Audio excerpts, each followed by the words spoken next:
ভিডিওটি দেখার আগে সবার কাছে ছোট্ট একটি রিকোয়েস্ট করতে চাই, প্লিজ প্লিজ প্লিজ যারা ভিডিওটি দেখবেন সবাই একটা করে সাবস্ক্রাইব করে দিবেন। আপনাদের ভালোবাসা পেলে এমন ভিডিও আরও উপহার দিব। ভিডিওগুলো বানাতে অনেক কষ্ট হয়, আমি জানি। ভিডিওটি অনেক মানুষই দেখবেন, প্লিজ একটা করে সাবস্ক্রাইব করে দিবেন। সবাইকে পুরো গল্পটি দেখার জন্য অনুরোধ রইল। আম্মু, আমি এই বিয়ে করব না মানে করব না। ওই পিচ্চি একটা ছেলের সাথে আমার বিয়ে কোন হিসেবে ঠিক করলে? আমি ওকে ছোট ভাইয়ের মতো দেখি, আর সেখানে কিনা তুমি আমাকে ওর সাথে বিয়ে দেবে? আম্মু, এসব চিন্তা মাথা থেকে ছেড়ে ফেলে দাও। আমি কখনো ওকে বিয়ে করব না। চুপ কর, বিয়ে করবি না মানে?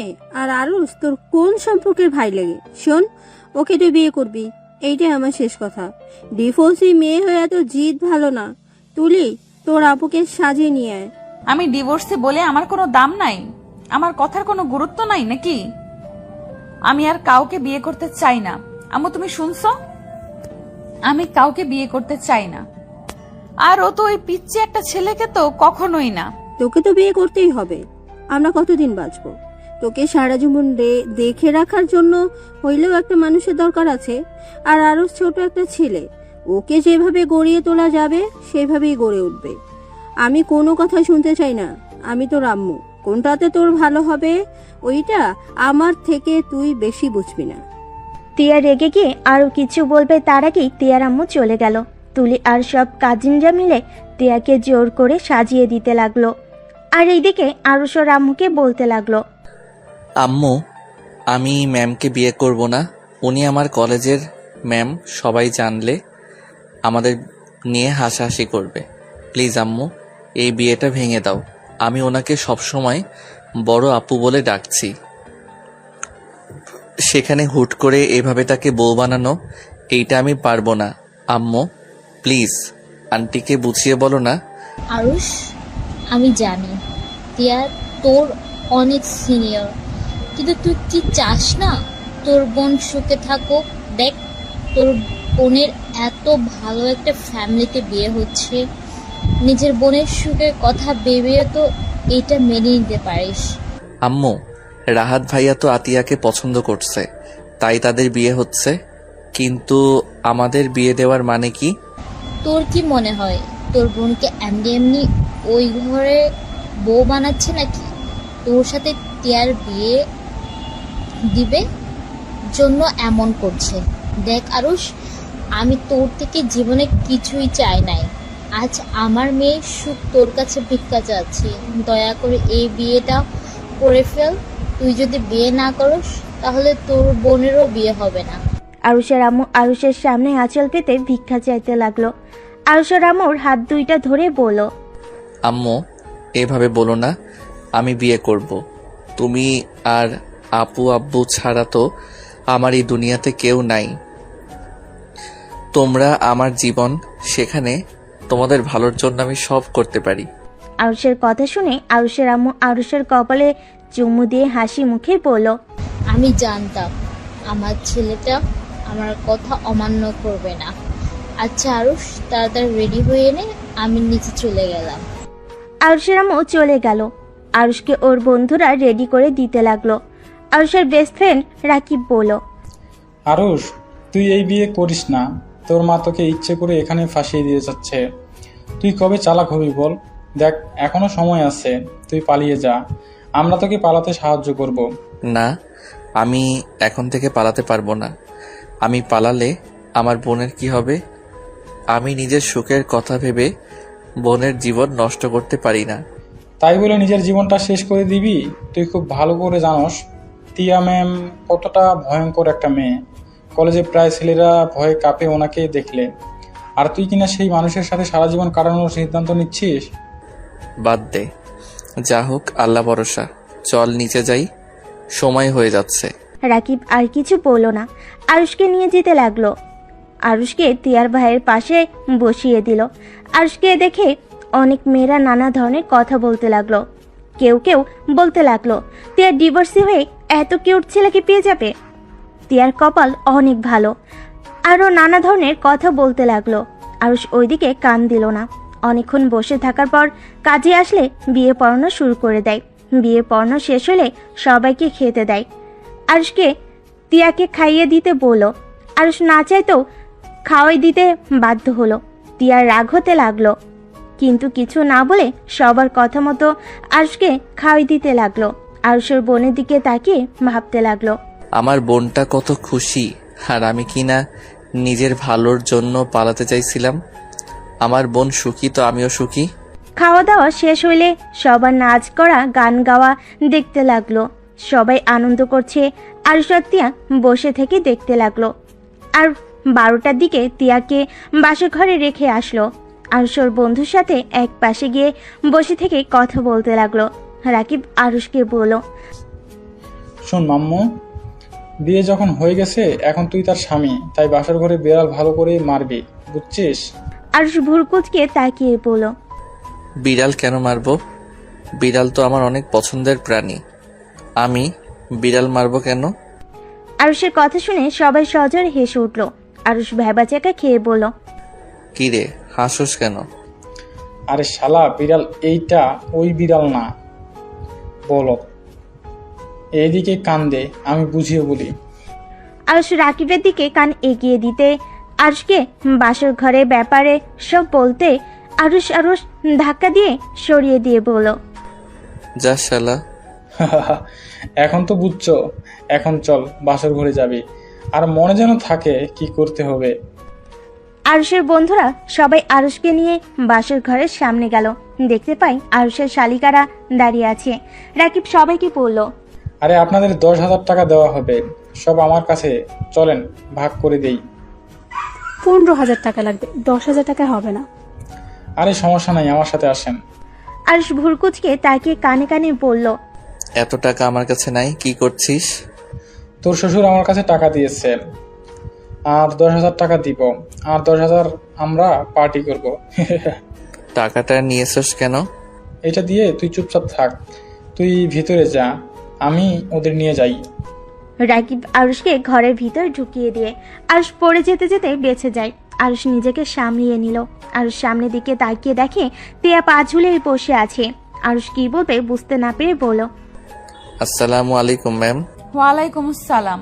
আরুষ শোনো, আমার তোমার সাথে কথা আছে। জি বলেন। আমি অন্তঃসত্ত্বা। আরুষ যেন থমকে গেল। আরুষ হাসি মুখে বলল, অভিনন্দন। ধন্যবাদ। আমি মা হতে যাচ্ছি। তার মানে বুঝতে পারছো, আমাকে তুমি টাচ করতে পারবে না। আমার কাছে আসার চেষ্টা করলে তোমার খবর আছে। আপনি তো আমার স্ত্রী, তাহলে আমি কেন আপনাকে টাচ করতে পারবো না? তুমি কি বাচ্চা বোঝো না? বাচ্চা পেটে থাকলে ফিজিক্সের সম্পর্ক করতে হয় না। বুঝলাম, বাট আপনার হাত তো ধরতে পারবো না কি? ওটাও করতে পারবে না। মোট কথা, আমার কাছে আসবে না। কেন? হাত ধরলে কি সমস্যা? জানি না, আমার কাছে আসবে না, এটাই শেষ কথা। আর হ্যাঁ, আমি যে তোমার স্ত্রী এইটা যেন কলেজে বা আমার ফ্রেন্ড গ্রুপের কেউ না জানে। ওকে। গুড। যাও এখন শুয়ে পড়ো, বাট খাটে না, নিচে শুয়ে পড়ো। আলমারির পাশে পাটি আছে, আর আলমারির ভেতর কাঁথার চাদর আছে। আর এখান থেকে বালিশ নাও। ঠিক আছে। আরুষ কোনো কথা না বলে নিজের বিছানা করে নিল আর শেরানি খুলে ফেলল। তিয়া আরুষের দিকে তাকিয়ে বলল, আচ্ছা, তুমি আমাকে বিয়ে কেন করলে? আমি যতটা জানি তুমি তোমার বোন আমাদের সম্পর্ক দেখে বিয়ে করলে, তাই না? তোমার নামে তো আব্বু একটা বাসাও দিয়ে দিবে 1 বছর হয়ে গেলে। আপনার যেটা মনে হয় ওইটা ভাবেন। ও, আমি এখন বাহিরে যাব কিভাবে? আমার পোশাক তো সব অন্য রুমে আছে। ওইদিন শপিং ব্যাগ দেখছো? ওইগুলো তোমার, তুলে দিয়ে গেছে। আর শপিং ব্যাগগুলো চেক করে দেখো, ওর জন্য টি শার্ট, পাঞ্জাবি রাখা আছে। আর টি শার্ট আর একটা প্যান্ট নিয়ে ওয়াশরুমে চলে গেল। ওয়াশরুম থেকে পোশাক পরিবর্তন করে বের হলেন তিয়া বলল, শোনো, ওইগুলো আলমারিতে রেখে দাও এক সাইডে। আমারগুলো এলোমেলো করলে খবর আছে। আরুষ কিছু না বলে সুন্দর করে এক সাইডে বিছানা করে নিল। তারপর লাইট অফ করতে যাবে। তিয়া বলল, লাইট অফ করো না। চিন্তা করবেন না, আপনার ঘুমের সুযোগ নিতে যাব না। চুপ করে ঘুমাও। আজকের দিনটা রাগ দেখাতে চাচ্ছি না। আর হ্যাঁ, ঘরের ভেতরে কি হয় না হয় এটা যেন বাহিরে না যায়, তাহলে কিন্তু মেরে জঙ্গলে ফেলে দিয়ে আসবো। ভয় পাই নাই। তাই নাকি? আমি উঠবো নাকি? না না ম্যাম, আমি তো মজা করছি। Good night ma'am.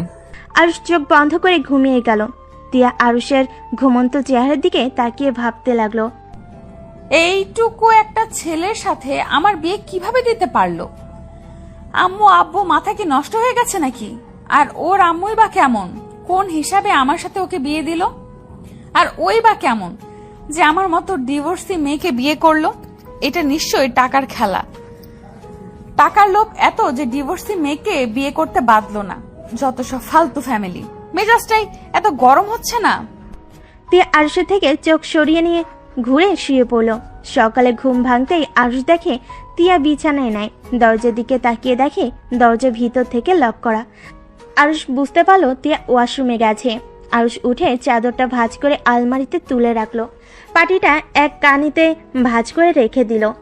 পিছনের দিকে ঘুরে ওয়াশরুমের দিকে চোখ যেতে আরুষ অবাক হয়ে তিয়ার দিকে তাকিয়ে দেখতে লাগলো। তিয়াকে ভেজা চুলে এতটাই সুন্দর লাগতে পারে আরুষের যেন বিশ্বাসই হচ্ছে না। আরুষকে তিয়ার দিকে তাকিয়ে থাকতে দেখে তিয়া বলল, কি ব্যাপার, এভাবে তাকিয়েছো কেন? তিয়ার কথা শুনে আরুষ তাড়াতাড়ি করে চোখ নামিয়ে নিয়ে বলল, আপনি গোসল করছেন কেন? আমাদের মাঝে তো কিছুই হয় নাই। গোসল না করলে সবাই বুঝে ফেলবে আমার সাথে তোমার কিছু হয় নাই। আমি যে তোমাকে স্বামী হিসেবে মানি নাই এইটা জেনে যাবে, তাই গোসল করছি। তুমিও যাও, গোসল করে নাও। ও আচ্ছা। আরুষ আলমারি থেকে শার্ট প্যান্ট নিয়ে ওয়াশরুমের দিকে যেতে লাগলো। আর মনে মনে ভাবলো, বুদ্ধি কি কিছু না করে সবার সামনে প্রমাণ করতে হবে করছি। ধুর, ভালোই হয়েছে। ওনাকে স্ত্রী হিসেবে মানতে ইচ্ছে করছে না। যদি অধিকার চাইতো তাহলে কি যে হইতো। যাই, গোসল করে নেই। আরুষ ওয়াশরুমে চলে গেল। গোসল করে পোশাক পরিবর্তন করে প্যান্ট শার্ট ধুতে গিয়ে তিয়ার 3 পিস বালতিতে দেখে আরুষ বুঝতে পারলো না কি করবে। আরুষ ওয়াশরুমের দরজা খুলে দেখে তিয়া ড্রেসিং টেবিলের সামনে বসে চুল শুকাচ্ছে। আরুষ তিয়াকে কিছুক্ষণ দেখে পড়ল। ম্যাম, আপনার 3 পিস কি ধুয়ে দিব? তিয়া আরুষের দিকে ভুরু কুচকে তাকিয়ে বলল, না, তোমার শার্ট প্যান্ট রেখে দাও, রহমান ধুয়ে দিবে, তোমাকে কষ্ট করতে হবে না। দরকার নাই, আমি করে দিচ্ছি। আমি বলছি না রেখে দিতে, তোমাকে এসব করতে হবে না। আমার বউয়েরটা একটা ছেলে মানুষ ধুয়ে দিবে, এটা কেমন দেখায়? যদি রুনা আন্টি করতো তাহলে এক ব্যাপার ছিল। আরুষের কথা শুনে তিয়া কিছু অবাক হয়ে বলল, কি বলে? তোমার বউ দেখো আরুষ, তুমি আমাকে বউ বলবে না। আমি তোমাকে। তিয়া আর কিছু বলতে যাবে তখনই দরজা নক করার শব্দ হলো। জোরে জোরে দরজা নক করাতে তিয়া বিরক্ত হয়ে দরজা খুলতে চলে গেল। আরুষের কিছুটা খারাপ লাগলো, কিন্তু কিছু না বলে ওয়াশরুমে গিয়ে 3 পিস শার্ট প্যান্ট ধুতে লাগলো। তুলি দরজা থেকে বলল, কি ব্যাপার, ওয়াশরুম থেকে এত শব্দ হচ্ছে কেন? ধুলাবাই কি করে? জানি না। তা এত জোরে নক করছিলি কেন? কি হয়েছে? তোমাদের নিচে যেতে বললো। তুলি কথাগুলো বলে আরুষকে খুঁজতে লাগলো। আরুষ ওয়াশরুম থেকে বের হয়ে বেলকনির দিকে যাবে তখনই তুলি বলল, স্যার আপনার হাতে এগুলো কেন? সরি স্যার, না দুলা ভাই, আপনার হাতে ওষুধ কেন? আফু আপনাকে ধুয়ে দিতে বলছে নাকি? আফু এইগুলো কি? আমি এখন আম্মুকে বলে দিব। তিয়া আরুষ কিছু বলার আগেই তুলি চলে গেল। তিয়া ডাকলে শুনে না। আরুষ যেন ভ্যাবাচাকা খেয়ে গেল। তিয়া রেগে রুমের ভিতর এসে বলল, তোকে বললাম না যে ওইগুলো ধুতে হবে না? তুই রেখে দে, রহমান এসেছে ধুয়ে দিবে। তুই কি আমাকে বকা খাওয়ানোর জন্য ইচ্ছে করে এরকম করলি নাকি? তিয়ার কথা শুনে আরুষ ভয় পেয়ে গেল। আরুষ ঢোক গিলতেই তিয়া রেগে আরুষের দিকে আসতে নিলে আরুষ তাড়াতাড়ি করে বেলকনিতে গিয়ে দরজা লাগিয়ে দিল। তিয়ার আরও রাগ উঠে গেল। তিয়া দরজা থাপড়াইতে লাগলো আর বলতে লাগলো, আরুষের বাচ্চা, দরজা খুল, তোর আজকে খবর আছে। আমি ভেবেছিলাম বিয়ের এই কয়দিন তোর সাথে খারাপ ব্যবহার করব না, কিন্তু তুই আমাকে খারাপ ব্যবহার করতে বাধ্য করলি। দরজাটা খোল বলছি। তিয়ার কথা শুনে আরুষের হাত পা কাঁপতে লাগলো। আরুষ কাঁপা কাঁপা কণ্ঠে বলল, ম্যাম, আমি বুঝতে পারি নাই, তুলি ভুল বুঝবে। ম্যাম প্লিজ ক্ষমা করে দেন। তুই আগে দরজা খুল, না হলে কিন্তু আমি দরজা ভেঙে যদি তোর কাছে যাই তাহলে তোর কি অবস্থা খারাপ করে দিব। কথাটা বলে আরো জোরে জোরে থাপড়াতে লাগলো। আরুষ ধোয়া জামা কাপড় সব মেলে দিয়ে ভয়ে ভয়ে দরজা খুলতে লাগলো।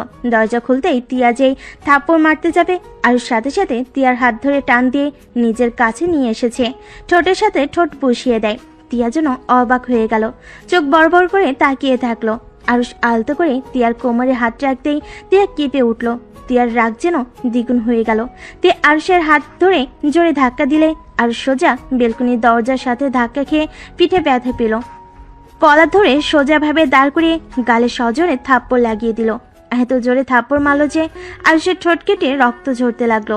তিয়া রেগে আরুষের কলার চেপে ধরে বলল, আর কোনো দিন যদি এমন দুঃসাহস দেখাস তোর কপালে দুঃখ আছে বলে দিলাম।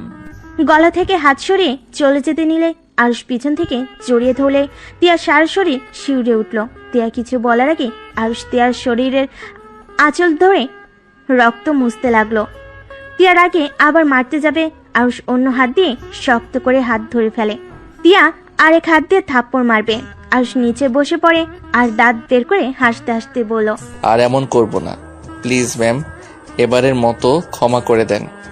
আপনি যদি রাগী হন, আমিও আপনার স্বামী। আপনি যত রাগ করবেন আপনার সাথে রোম্যান্স করব তত।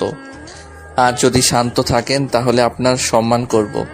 আপনার সাথে জোর করে এসব করতে যাব না। যাই হোক, আপনার পোশাক না মেয়ে কোনো ভুয়াকে দিয়ে কাজ করাবেন, আর না হইলে আমি করে দিব।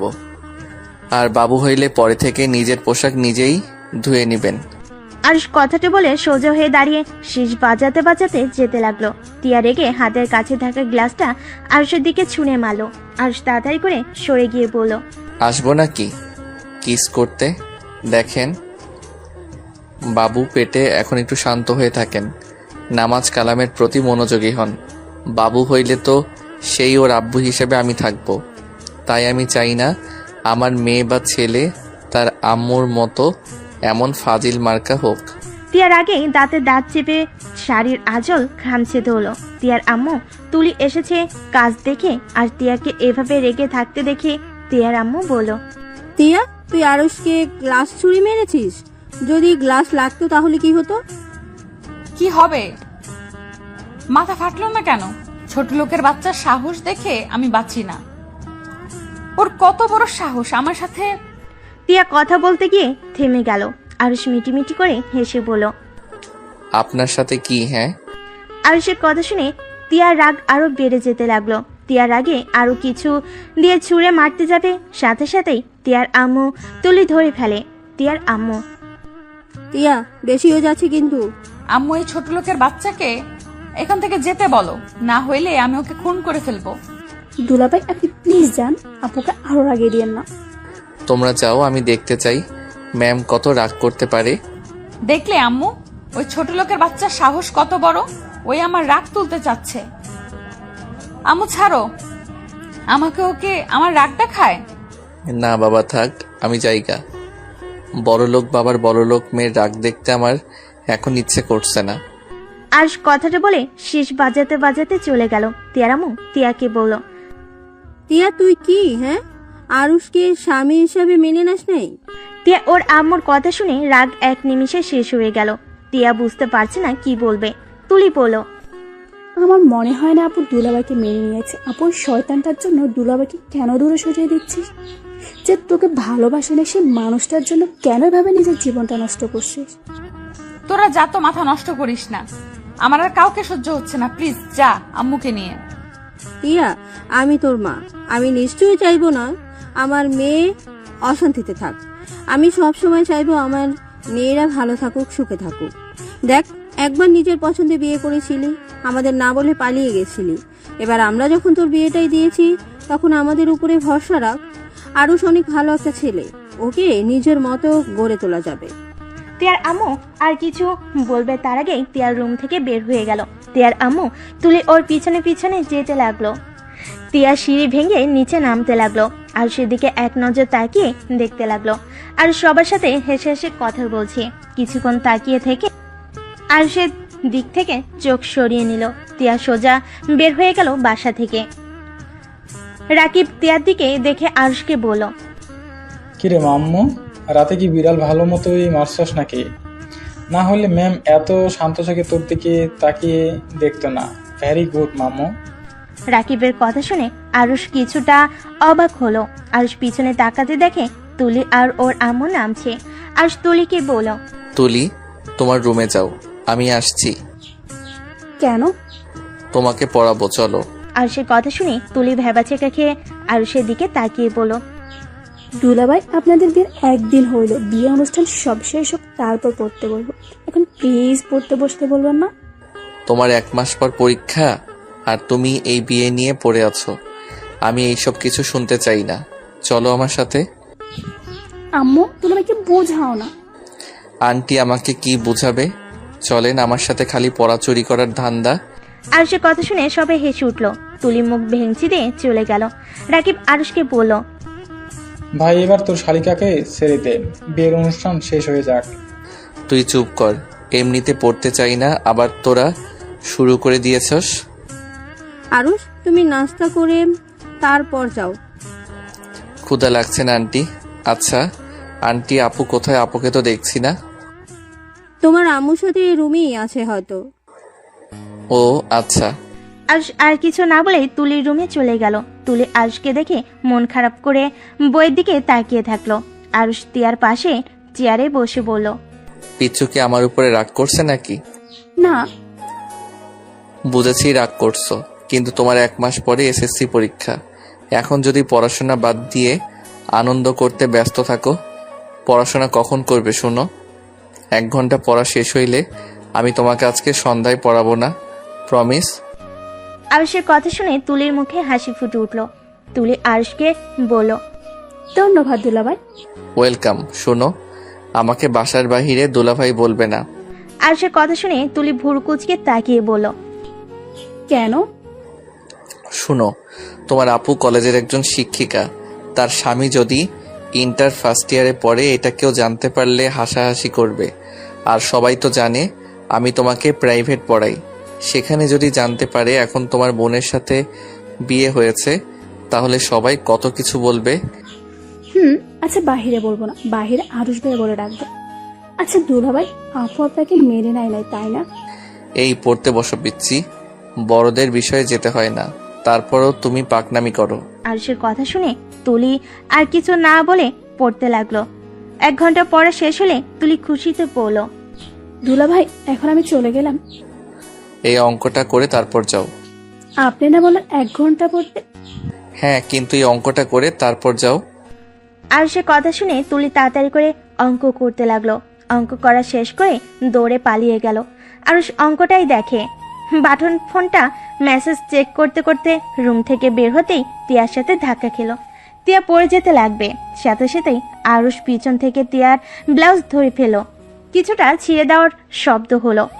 আরুষ তাড়াতাড়ি করে তিয়াকে সোজা করে দাঁড় করিয়ে দিতেই তিয়া আরুষের গালে থাপ্পড় মারতে যাবে।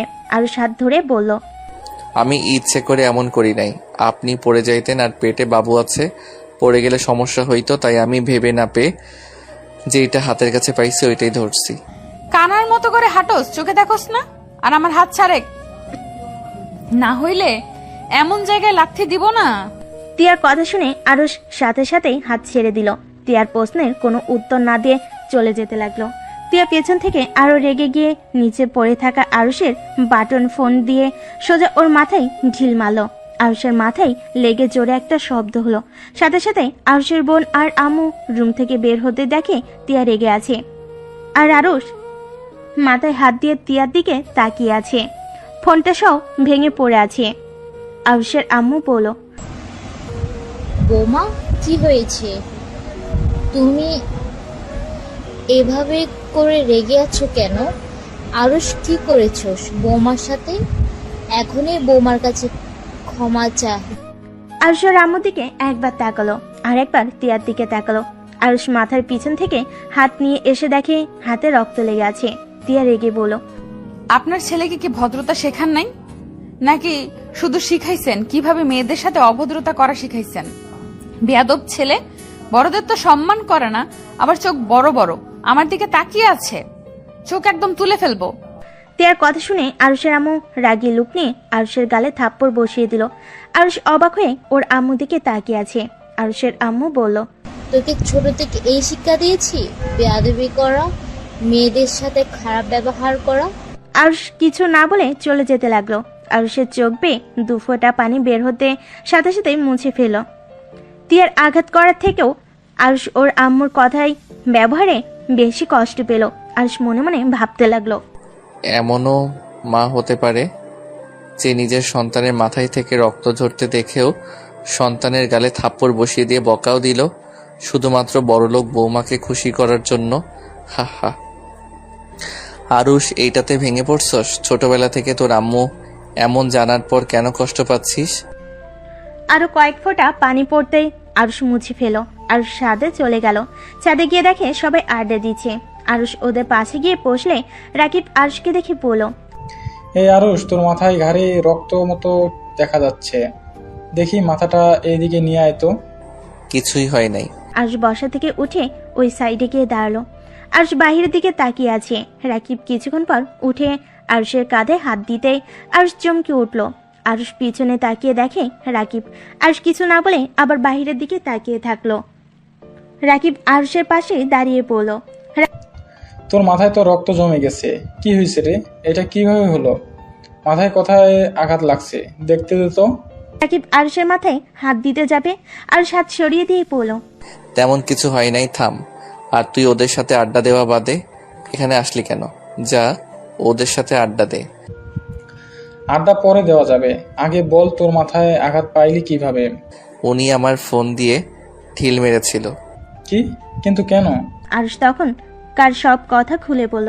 আরুষের চোখ বেয়ে পানি পড়তে লাগলো। রাকিব আরুষকে জড়িয়ে ধরে বলল, দোস্ত, কান্না করিস না। তুই তো জানোস তোর আম্মু কখনোই তোর কথা ভাবে না। আমার কেন জানি মাঝে মাঝে মনে হয় ওইটা তোর সৎমা না তো।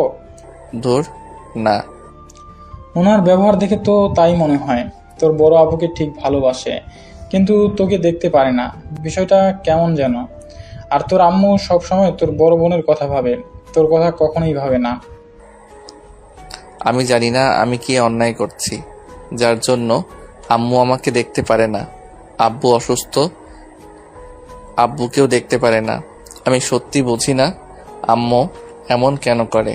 আচ্ছা, তোর আব্বুকে জিজ্ঞেস করলে তো পারস। তোর আব্বু তোর থেকে নিশ্চয়ই কিছু লুকাচ্ছে। আর চল, আজকে তোদের বাসায় যাই। এখন তোর আম্মু নাই। এখন? চল যাই। আরুষ রাকিবের সাথে যেতে লাগলো। আরুষ রাকিবকে বলল, আচ্ছা তুই যা, আমি পোশাক পরিবর্তন করে আসছি। আমার মাথায় রক্ত দেখলে আব্বু অনেক কষ্ট পাবে। আচ্ছা যা, আমি তোর জন্য অপেক্ষা করব। রাকিব সিঁড়ি ভেঙে নিচে চলে গেল। আরুষ তিয়ার রুমে ঢুকে দেখে তিয়া উপর হয়ে শুয়ে আছে। আরুষ তিয়ার কাছে গিয়ে বলল, বাচ্চা পেটে আছে, আর সেইখানে আপনি উপর হয়ে শুয়ে আছেন। সোজা করে শুয়ে থাকেন। আরুষের কণ্ঠ শুনে তিয়া চোখের পানি মুছে শোয়া থেকে উঠে খাটের উপরে পা ঝুলিয়ে বসে আরুষের দিকে তাকিয়ে বলল, তাতে তোর কি? আমি কিভাবে শুয়ে থাকবো না শুয়ে থাকবো সেইটা একান্ত আমার ব্যক্তিগত ব্যাপার। হ্যাঁ জানি, কিন্তু আপনার পেটে তো ছোট একটা বাবু আছে। আপনি এভাবে শুয়ে থাকলে পেটে তো চাপ লাগবে। তোকে ভাবতে হবে না।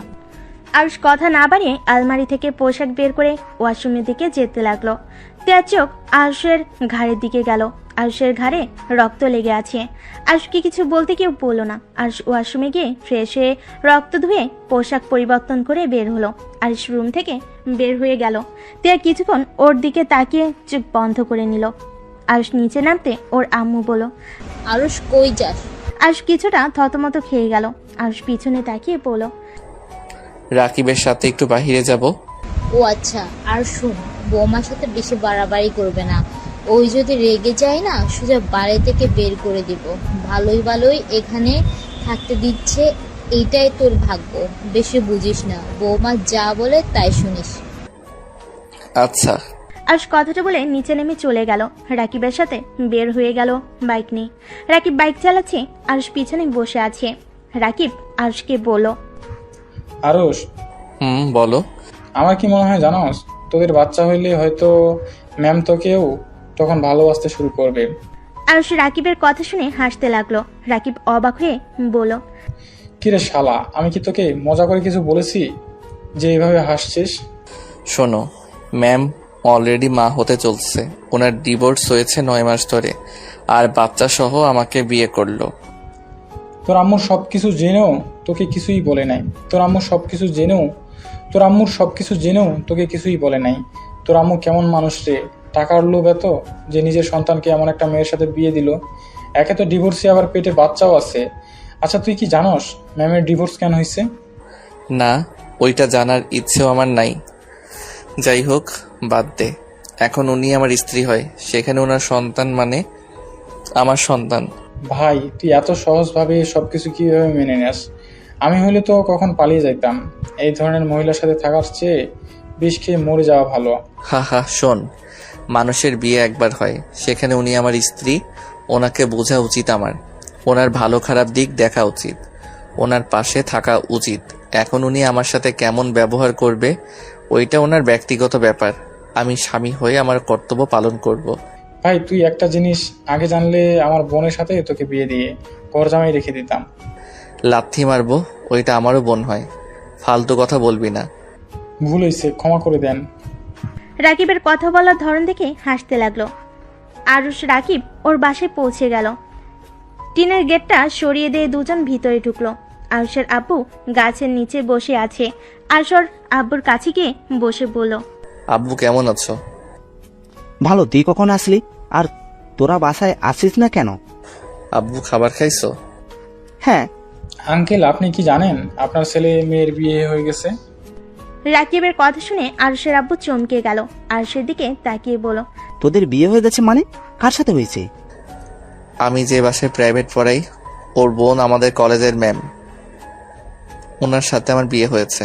আর আপুর বিয়ে হয়েছে ওনার বড় ভাইয়ের সাথে। কি ওই মেয়েটাই না ডিভোর্সি আর বদমেজাজি একটা মেয়ে? আর ওই তোর কত বড় হয়? ওর সাথে তোর কিভাবে বিয়ে হয়? আব্বু মাথা গরম করো না, শান্ত হও। আমি তোমাকে সব বুঝিয়ে বলছি।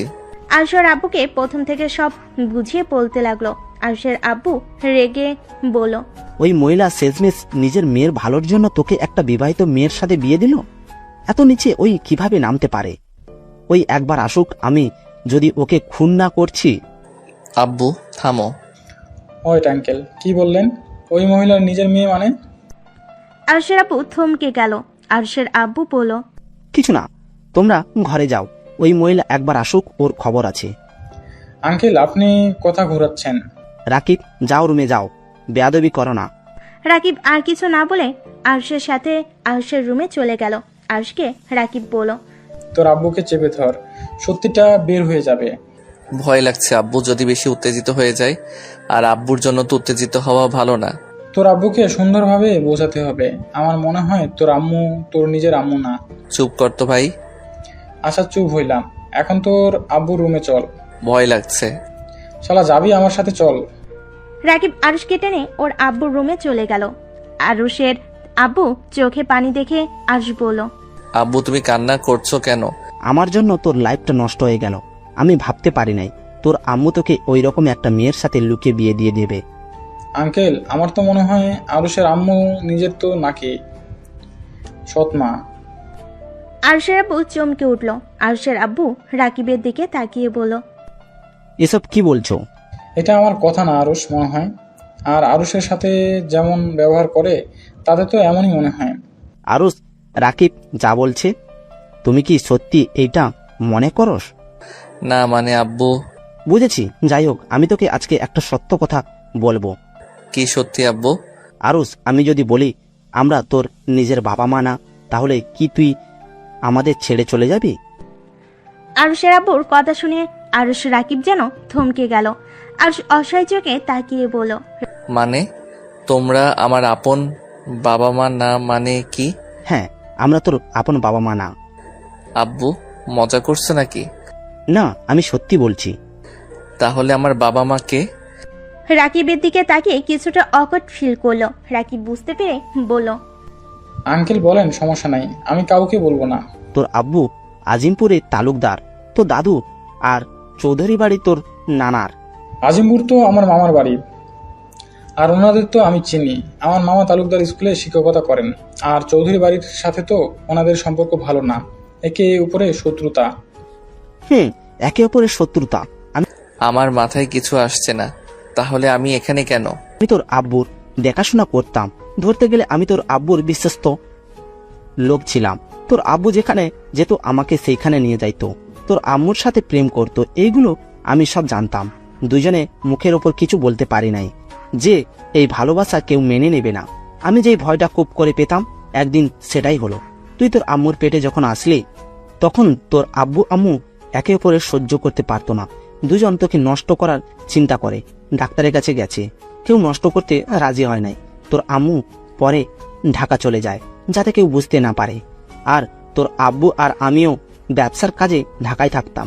যেদিন তুই জন্মগ্রহণ করস সেই দিন আমি তোর আব্বুও গেছিলাম।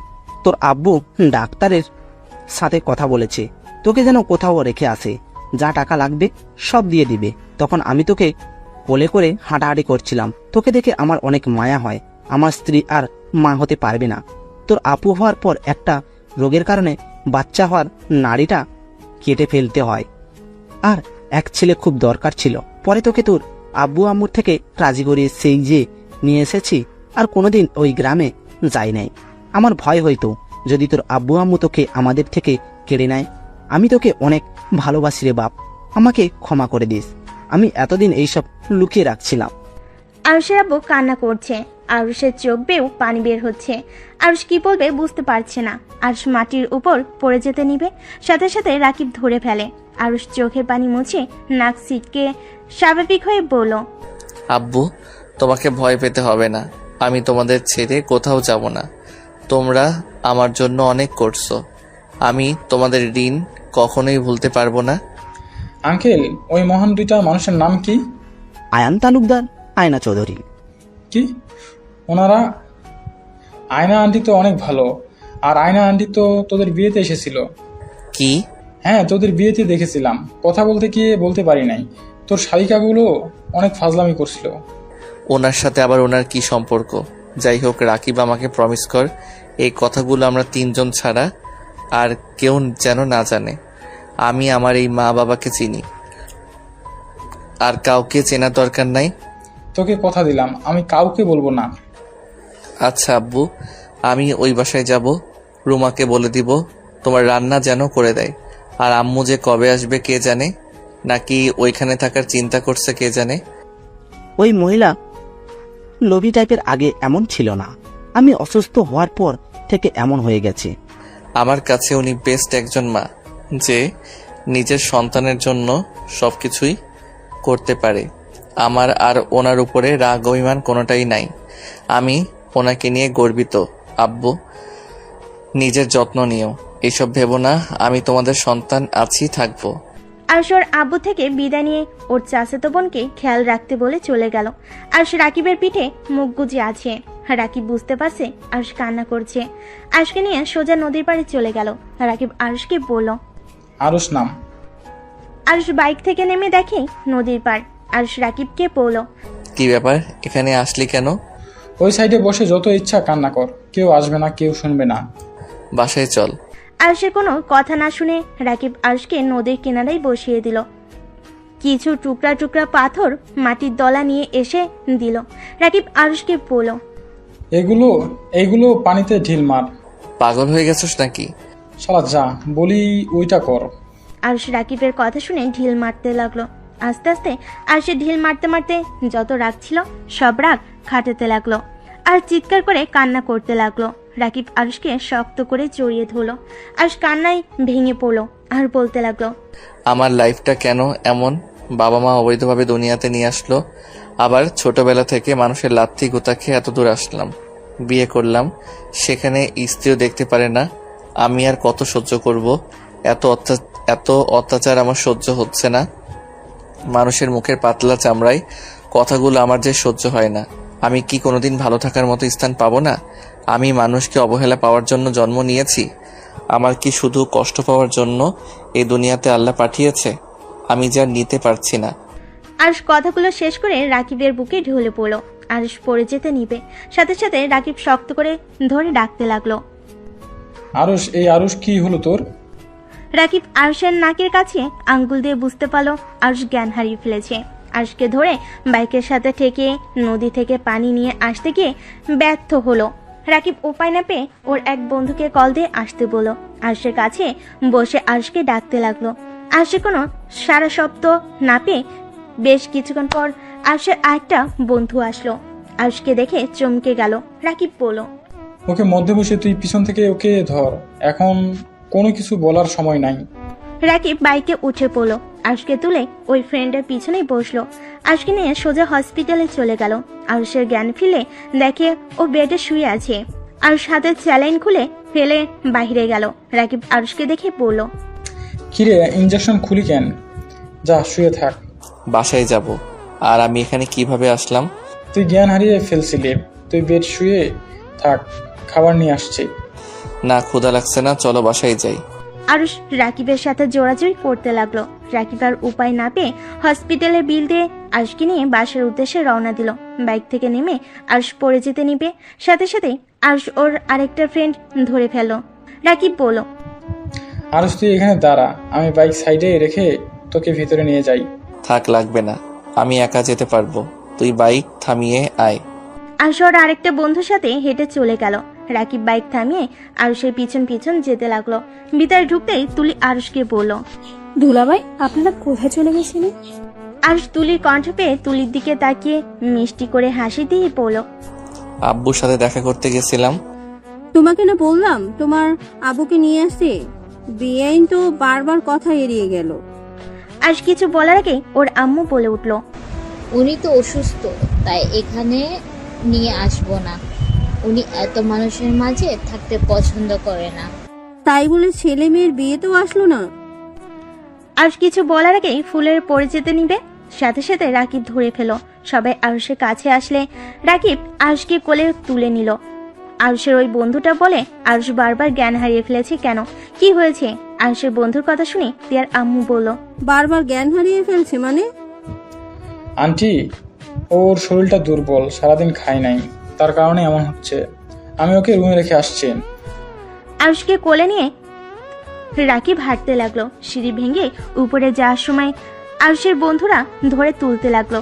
আরশকে ধরে রুমের সামনে গিয়ে দরজার নক করলে তিয়া দরজা খুলে দেখে আরশ চোখ বন্ধ করে রাকিবের কাঁধে মাথা দিয়ে দাঁড়িয়ে আছে। তিয়াকে কিছু বলার সুযোগ না দিয়ে রাকিব আরশকে খাটে শুয়ে দিল। তুলি খাবার নিয়ে আসলে রাকিবের হাতে নিয়ে আরশকে খাইয়ে দিতে লাগলো। আরশ কয়েক লোকমা মুখে দিয়ে রাকিবকে বলল, আর খাবো? চুপ কর, পুরাটা খেয়ে নে। ওর কি হয়েছে রে তুলি? দুলাভাই নাকি জ্ঞান হারিয়ে ফেলছিল, হসপিটালে ছিল। ওর ভাইয়া বলল, সেখান থেকে দুলাভাই জোর করে বাসায় আসে। আমাদের সাথে কথা বলতে বলতে আবার মাথা ঘুরে পড়ে যেতে নেই। ও আচ্ছা।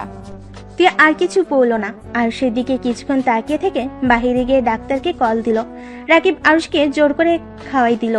আরুষকে শুয়ে দিয়ে সবাইকে বলল, সবাই চলো, ওকে রেস্ট করতে দাও। রাকিবের সাথে সবাই চলে গেল।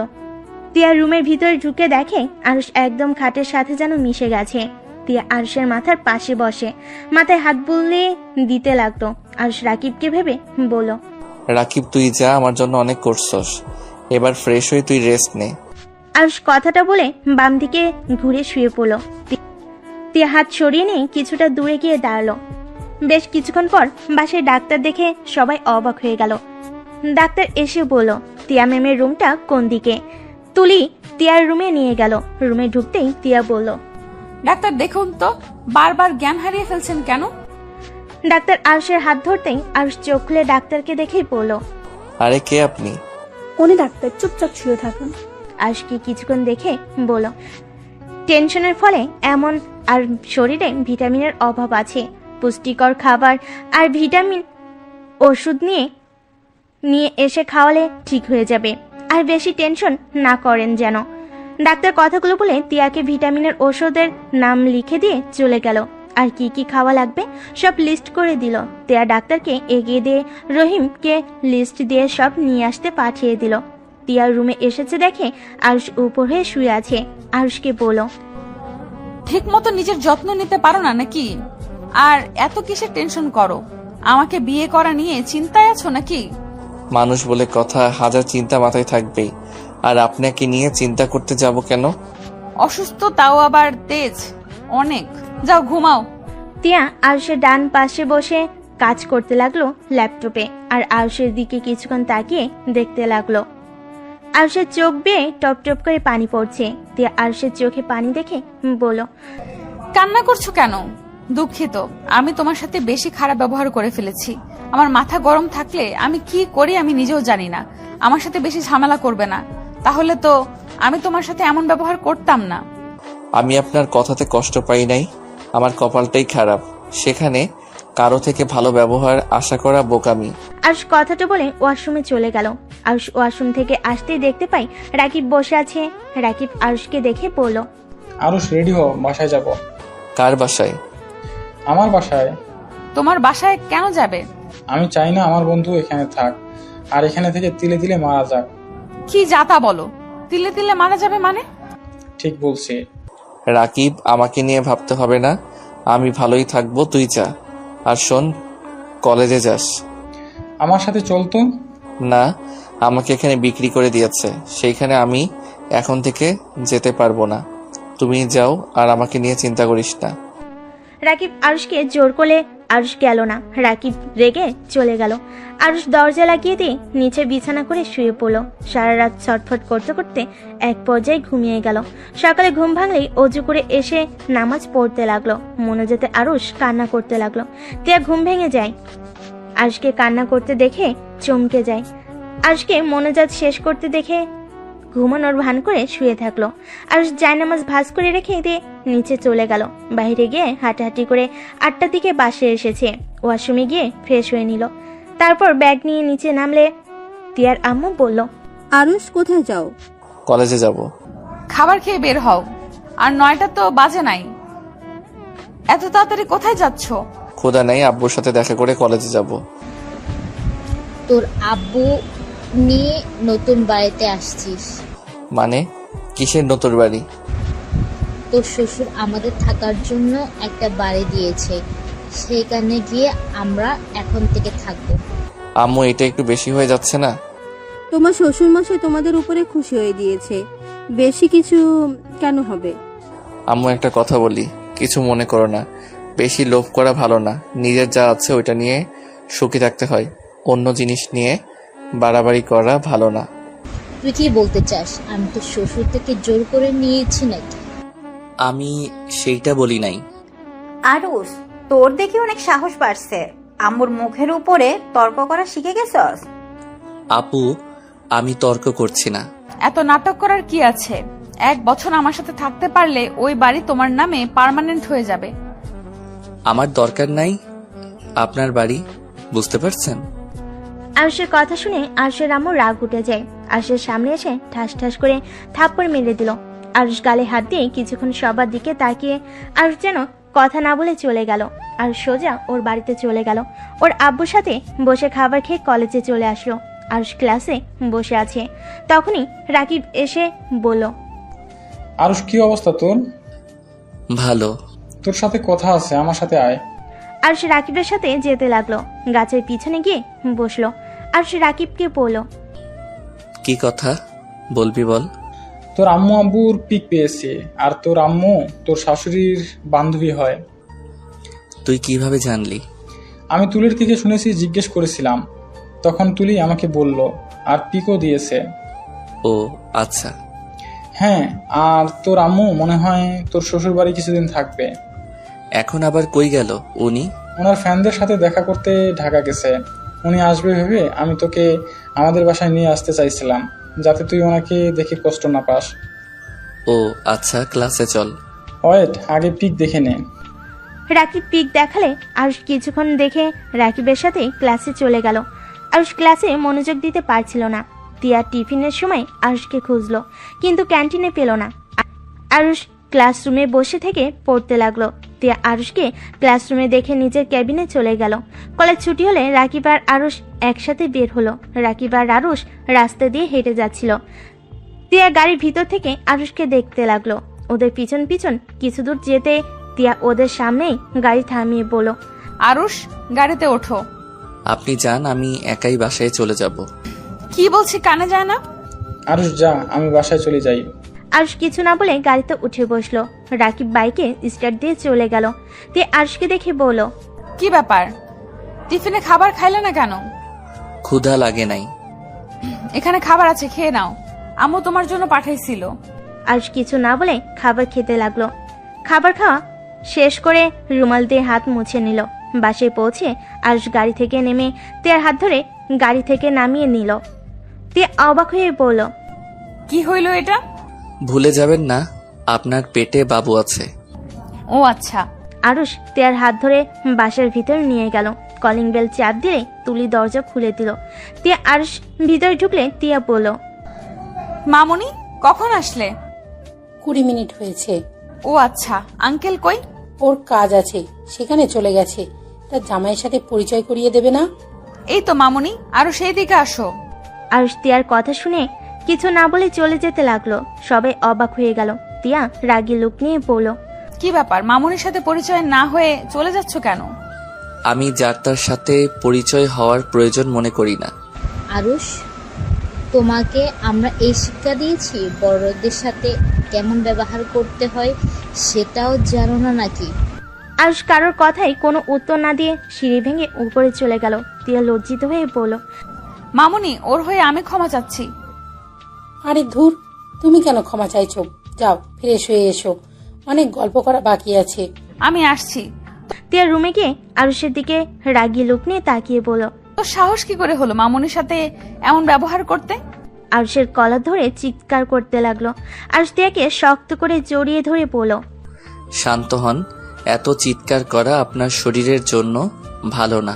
আমাকে ছাড় বলছি। যত চিৎকার করবেন তত শক্ত করে ধরবো। এখন তুমি ভেবে বলো, কি করবে? চিৎকার করবে নাকি শান্ত হবে? আমার মাথা কিন্তু গরম হয়ে যাচ্ছে।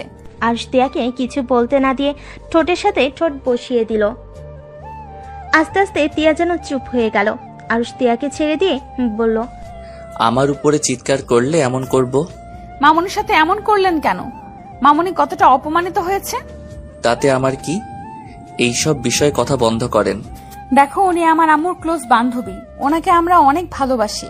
ওনার সাথে তুমি এমন ব্যবহার করতে পারো না। উনি আমার। আরুষ কথা পুরো শেষ করার আগেই চুপ হয়ে গেল। তিয়া আরুষের দিকে তাকিয়ে বলল, তোমার কি? কিছু না, যান ফ্রেশ হয়ে নেন।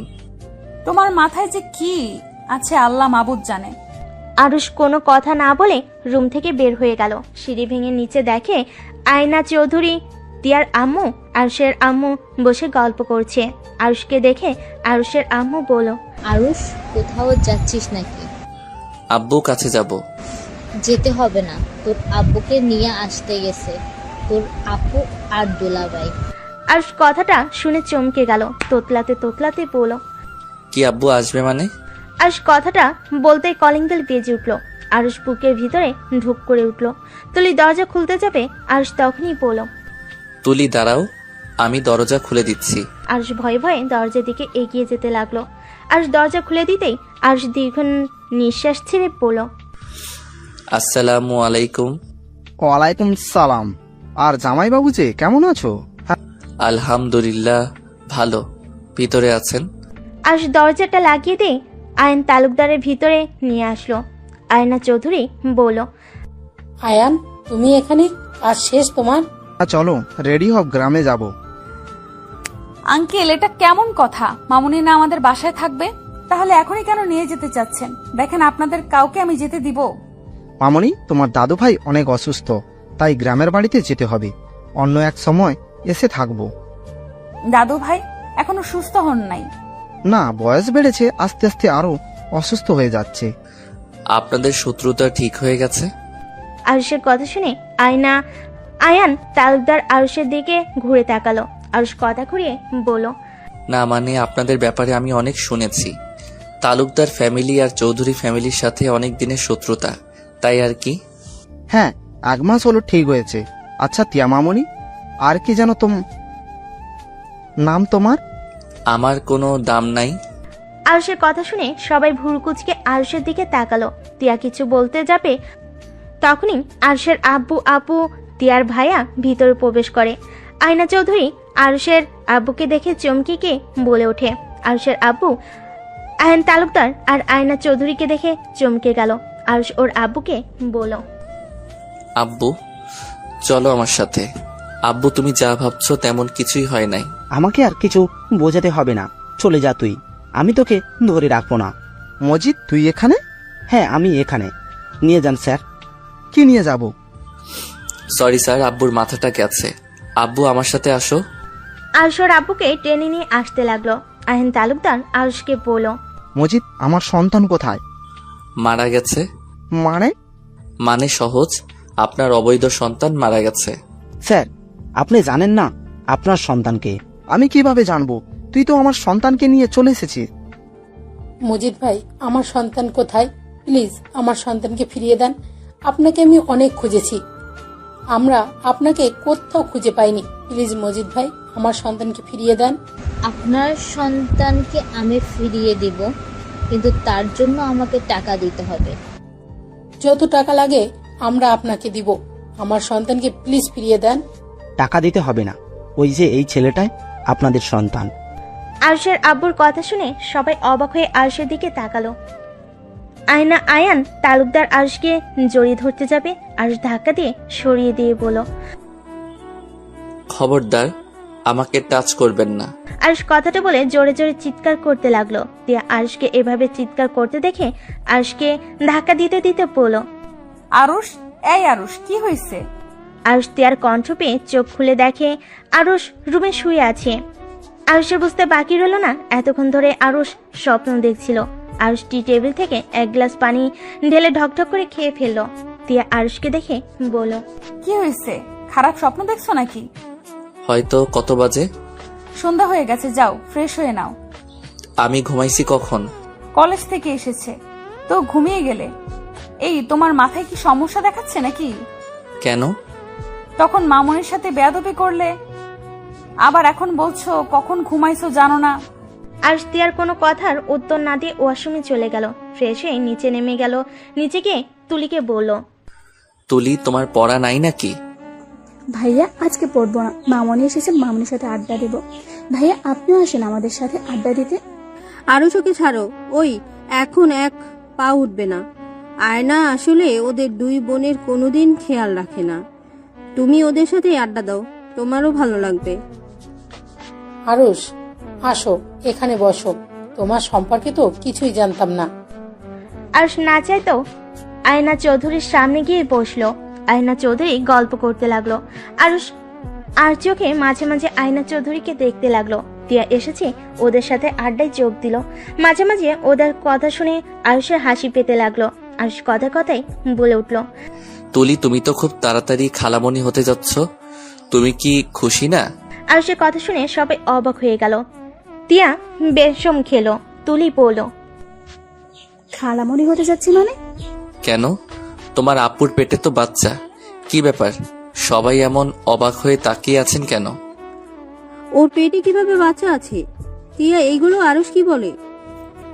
মানে আম্মু। তিয়া কথাটা বলে দাঁত চেপে হাসতে লাগলো। তিয়ার আম্মু বুঝতে আর বাকি রইল না আজকে মিথ্যা বলেছে। আয়না চৌধুরী অবাক হয়ে বলল, সত্যি টিয়া মা হতে যাচ্ছে? আরে না, এই মেয়েটা এখনো ফাজলামিই যায় না। আরুষকে মিথ্যা বলছে। কি? আমাকে মিথ্যা বলার মানে কি? আমার মজা লাগছে তাই মিথ্যা বলছি। ও, বুঝতে পারছি। কি বুঝলে? অনেক কিছুই। আচ্ছা, আপনারা কথা বলেন, আমি রুমে যাচ্ছি, আমার পড়া আছে। আরুষ রুমে চলে গেল। বিছানায় পা ঝুলিয়ে ভাবতে লাগলো। আমি টাচ করব জন্য পেটে সন্তান আছে মিথ্যা কথা বলল। স্বামীকে যদি এত ভালোবেসে থাকে তাহলে ডিভোর্স কেন দিল? অদ্ভুত একটা মহিলা। আরুষ কথাগুলো ভাবছিল, হঠাৎ করে তিয়ার রুমে আসলো। আরুষ বলে উঠল, আচ্ছা, আপনি আপনার স্বামীকে যদি এত ভালোবেসে থাকেন তাহলে তাকে ডিভোর্স দিলেন কেন? আমি কাউকে ভালোবাসি না। তাহলে মিথ্যা অভিনয় করলেন কেন? আমার ইচ্ছে হয়েছে তাই। আমি কি আপনার অতীত সম্পর্ক জানার কোনো অধিকার নাই? জেনে কি করবে? আমার জানার দরকার। আমার মনে হয় না তোমার জানার দরকার আছে। অবশ্যই দরকার আছে। স্বামীকে এত ভালোবাসেন, আবার তাকে ডিভোর্স দিলেন, আবার আমাকে কাছেও আসতে দিতে চান না, কেউ প্রপোজ করলে মারতে যান। আরুষ তিয়াকে জোরাজোরি করতে লাগলো। তিয়া রেগে গিয়ে চিৎকার করে বলল, আমি ছেলেদের ঘৃণা করি, তাই আমি কোনো ছেলেকে সহ্য করতে পারি না। আর কোনো কথা আছে? ঘৃণা করেন মানে? কেন ছেলেদের ঘৃণা করেন? ছেলেরা আপনার কি ক্ষতি করেছে? এই ছেলে একটা লুজার, বাটপার, বেইমান, যে এক নারীতে আসক্ত থাকতে পারে না। ওদের জন্য যদি জীবন দিয়ে দেয়, তারপর কি বলবে? আমাকে ভালোবাসো না। ছেলেরা এমন কি বলেছে আপনাকে? প্রমাণ দিতে পারবেন? তিয়া আরুষের কথা শুনে পাগলের মতো হাসতে লাগলো। তারপর বলল, প্রমাণ? প্রমাণ তো আমি নিজেই ভালোবেসে বিয়ে করেছিলাম। 7 বছরের সম্পর্ক পর বিয়ে করে 2 মাস টিকতে পারি নাই। শারীরিক নির্যাতন তো আছেই, তার সাথে মিথ্যা অপবাদ, অশ্লীল গালাগালি। সেখানে আবার ভালোবাসা। আমার সামনে অন্য নারীকে নিয়ে এসেছে, রাত কাটাতো। শ্বশুর শাশুড়ি দেখেও না দেখার ভান করে থাকতো, কারণ প্রেম করে নিজের ইচ্ছে বিয়ে করেছি। 7 বছর প্রেম করেছি, তার মানে তো আমি জানতাম ওর চরিত্র কেমন। হ্যাঁ, আফসোস এমন পাক্কা অভিনেতা যে 7 বছর একবারের জন্য বুঝতে পারি নাই মানুষটা আসলে যে রূপ দেখায় সেটা তার আসল রূপ ছিল না। ভদ্র মুখোশের আড়ালে ছিল শয়তান, বদমাইশি। তারপর বলবে ছেলেদের কেন ঘৃণা করি? এক ছেলের জন্য সবাইকে এক ভাবা, এটা ঠিক না। আর ওকে ডিভোর্স কেন দিয়েছেন? আমি হইলে ওকে ভালো মতো শিক্ষা দিতাম, এমনকি জেলের ভাত খাইতাম। ওকে আমি ভালোবাসি, ওই হয়তো আমাকে ভালোবাসে নাই। ভালোবাসার মানুষ যেমনই হোক, সেই আমাদের প্রিয় মানুষ থাকে। তাকে কষ্ট দিয়ে কখনো প্রকৃতি ভালোবাসা মানুষ সুখে থাকতে পারে না। বাহ, আপনাকে আগে যা ভাবছি, এখন তো আপনার কথা শুনে আপনার ফ্যান হয়ে গেলাম। আপনাকে তো দেখে ভেবেছি আপনার ভিতরে মন পাথরের দিয়ে তৈরি হয়েছে। প্রেম ভালোবাসা আপনার মনে কিছুই নাই, বাট আপনার মতো মানুষ কাউকে এতটা ভালোবাসতে পারে, সত্যি বিশ্বাস হয় না। আরুষ কথাটা বলে হাসতে লাগলো। তিয়ার চোখ বেয়ে পানি পড়তে লাগলো। তিয়া কিছু না বলে বেলকনিতে চলে গেল। আরুষ ভেবাচাকা খেয়ে গেল। আরুষ বেলকনির দিকে এগিয়ে গেল। কান্নার শব্দ পেল। আরুষের কাছে খারাপ লাগলো। আরুষ আস্তে আস্তে তিয়ার কাছে গেল। কাঁধে হাত রাখতেই তিয়া নিজের চোখের পানি মুছতে যাবে। আরুষ হাত ধরে বলল, কান্না করো, চোখের পানি মুছো না। আজকে মন খুলে কান্না করো। মাঝে মাঝে কান্না করলে মনটা অনেক হালকা লাগে। তিয়া জোরে জোরে কান্না করতে লাগলো। কান্না করতে করতে হিসকি উঠে গেল। আরুষ রুমে গিয়ে 1 গ্লাস পানি নিয়ে এসেছে। তিয়াকে বলল, এই নাও পানি, খেয়ে আবারও কান্না করো। আর তুমি চাইলে খাবারও নিয়ে আসতে পারি।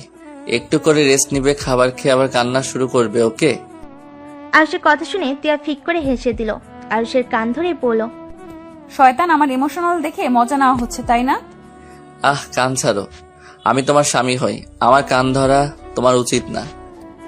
এই ওয়েট, আমাকে তুমি কেন বলছো? আমি তোমার বয়সে বড়, আমাকে আপনি করে ডাকো।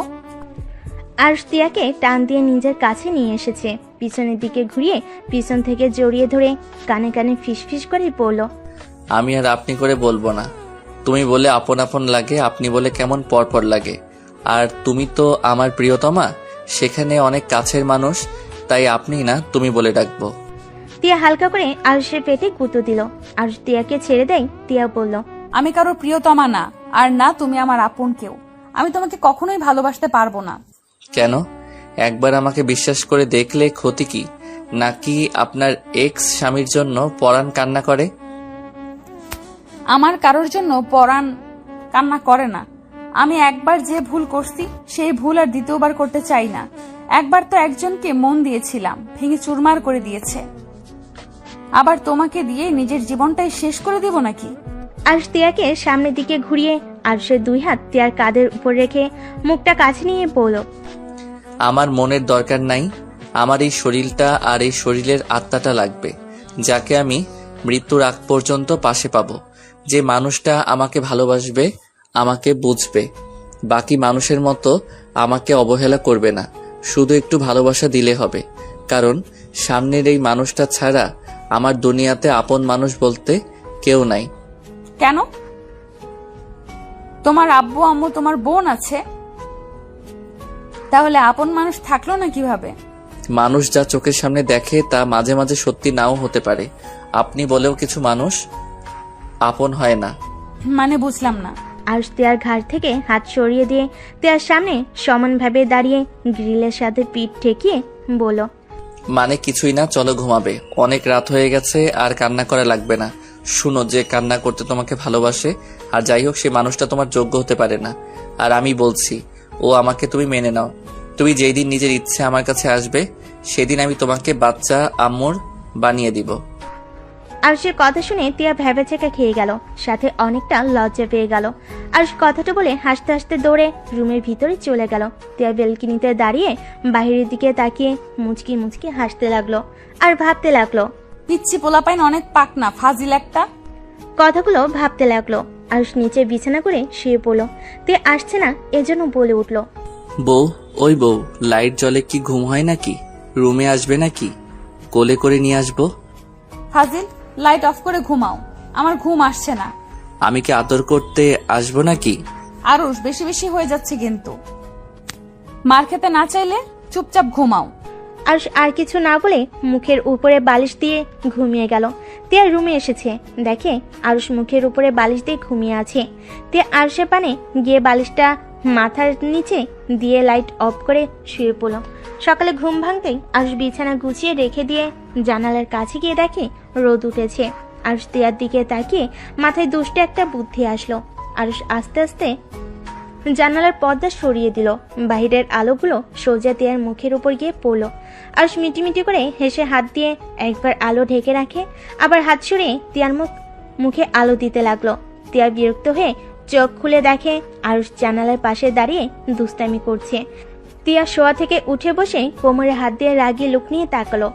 আরুষ তিয়ার দিকে তাকিয়ে সাথে সাথে পর্দা টানিয়ে দিয়ে তিয়াকে না দেখার ভান করে চলে যেতে লাগলো। তিয়া ভুরুকুচকে বলল, ওই ফাজিল, এমন করলে কেন? আমি কি করলাম? আমি তো পর্দা লাগিয়ে দিতে গেছিলাম। আমার চোখ কি অন্ধ নাকি? আমি কি দেখি নাই? ও, আপনি অন্ধ? আগে বলবেন না? দেখ, হুদাই এত কষ্ট করলাম।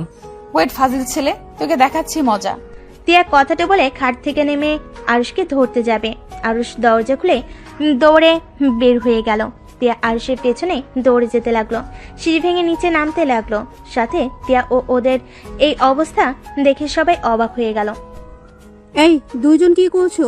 পড়ে যাবে তো, সাবধানে নামো। এইভাবে দৌড়াদৌড়ি করছো কেন? আন্টি, আপনার মেয়েকে কুত্তা কামড় দিয়েছে। আমাকে কামড় দেওয়ার জন্য আমার পিছনে লেগেছে। আরুষের বাচ্চা, আমি তোকে আজ ছাড়বো না। আমাকে কুত্তা কামড় দিয়েছে? ওয়েট, একবার তোকে হাতের কাছে পাই। আরে বাবা, দুজনেই থামো। এভাবে দৌড়াদৌড়ি করলে দুজনেই পড়ে গিয়ে ব্যথা পাবে তো। আরুষ আয়না চৌধুরীর দিকে চোখ যেতে ওর রাগ উঠে গেল।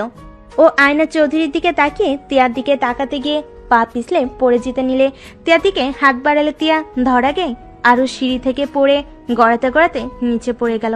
তিয়ার সাথে সবাই চিৎকার করে উঠল। আরুষ গড়তে গড়তে আয়না চৌধুরীর পায়ের কাছে গিয়ে পড়ল। আরুষের মাথা বেয়ে রক্ত ঝরছে। আয়না চৌধুরী আরুষকে ধরে কোলে মাথাটা নিলে আরুষ আয়না চৌধুরীর হাতটা এক সিটকে সরিয়ে দিয়ে বলল, মরে গেলেও আপনার কোলে মরতে চাই না। আমাকে আপনি টাচ করবেন না, আপনাকে আমি ঘৃণা করি। আরুষ কথাটা বলে চোখ বন্ধ করে ফেল।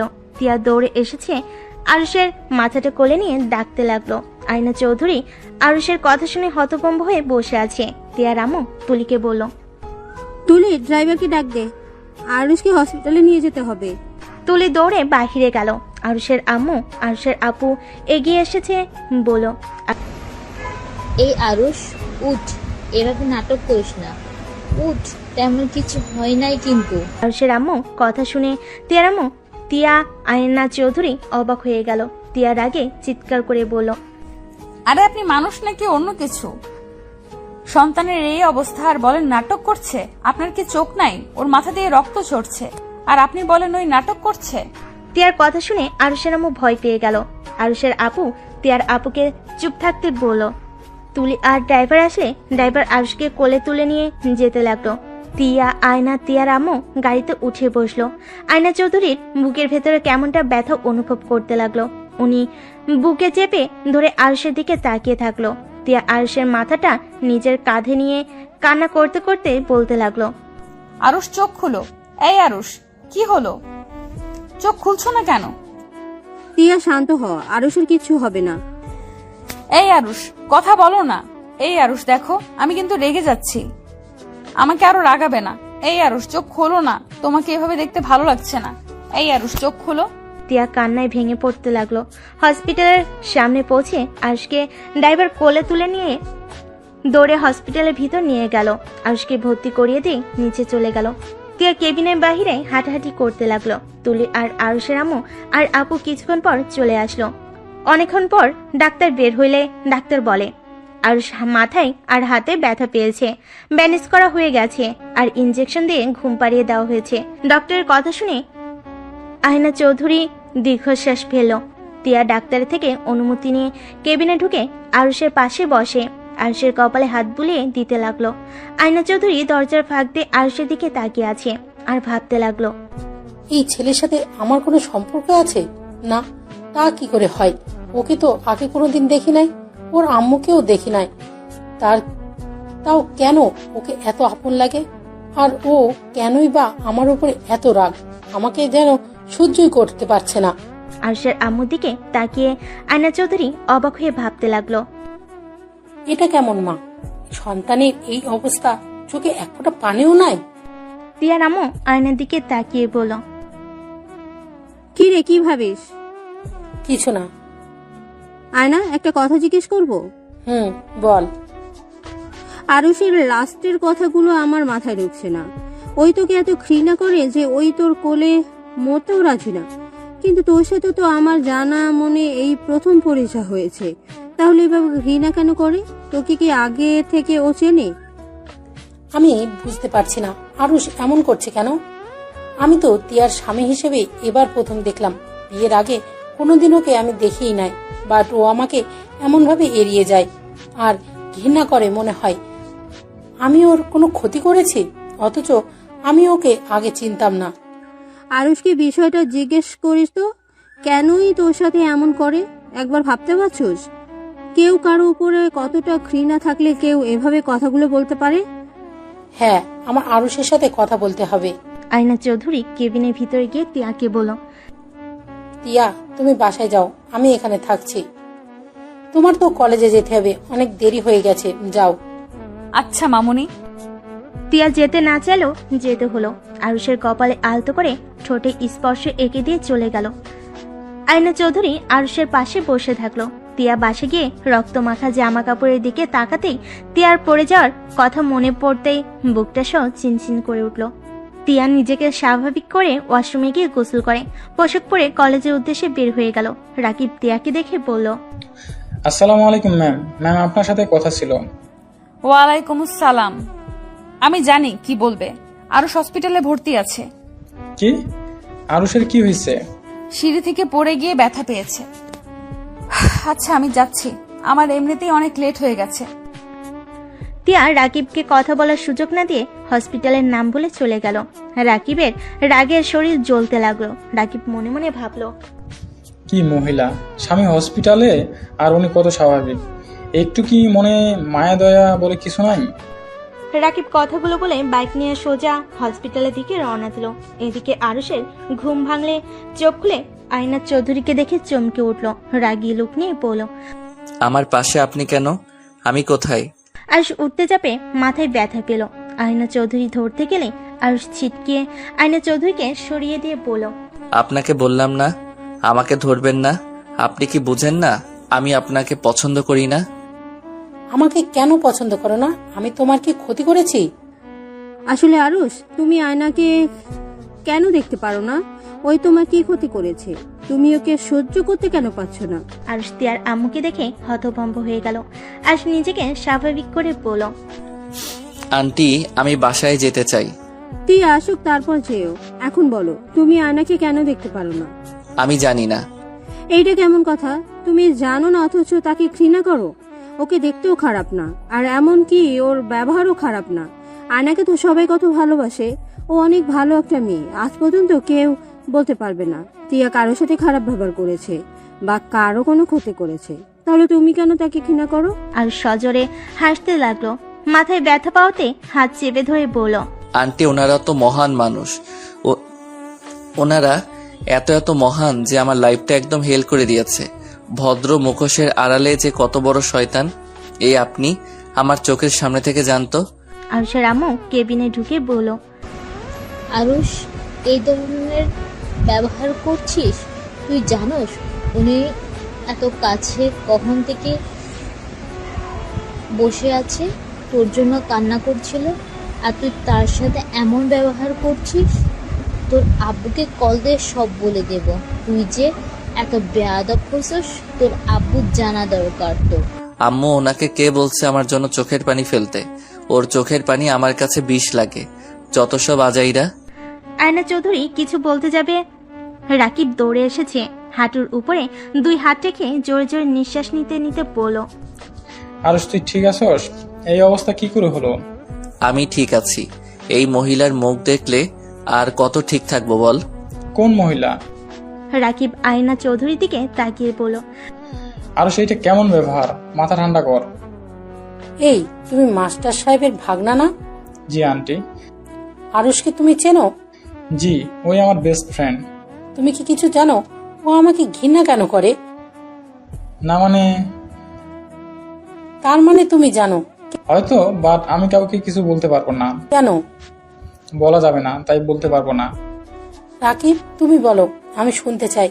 আমি ওর কি এমন ক্ষতি করেছি যে আমাকে ও ঘৃণা করে? রাকিবকে অনেক জোরাজোরি করতে লাগলো। আরুষ রেগে গিয়ে বলল, উফ, ওকে এত জোরাজোরি করছেন কেন? সময় হইলে আমি আপনাকে বলে দিব। আর এখন শুনবেন নাকি? শোনার খুব ইচ্ছা থাকলে আমি এখন বলবো। আন্টি, আম্মু, আপনারা যদি কিছু মনে করেন। আরুষের কথা বুঝতে পেরে তিয়ার আম্মু আরুষের আম্মুকে নিয়ে কেবিন থেকে বের হয়ে গেল। আরুষ মিটিমিটি করে হাসতে হাসতে বলল, শুনতে চান? শোনার আগে জানতে হবে আমি কে। কে তুমি? এইদিকে আছেন, কানটা একটু দিন।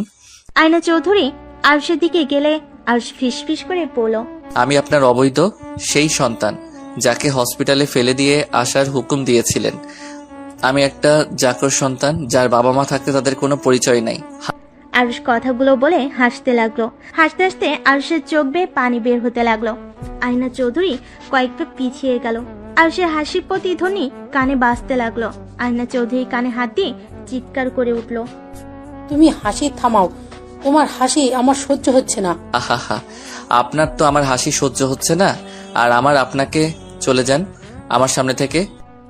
আয়না চৌধুরী চিৎকার শুনে তিয়ার আম্মু আরুষের আম্মু কেবিনে ঢুকে দেখে আয়না চৌধুরী পড়ে যাচ্ছে।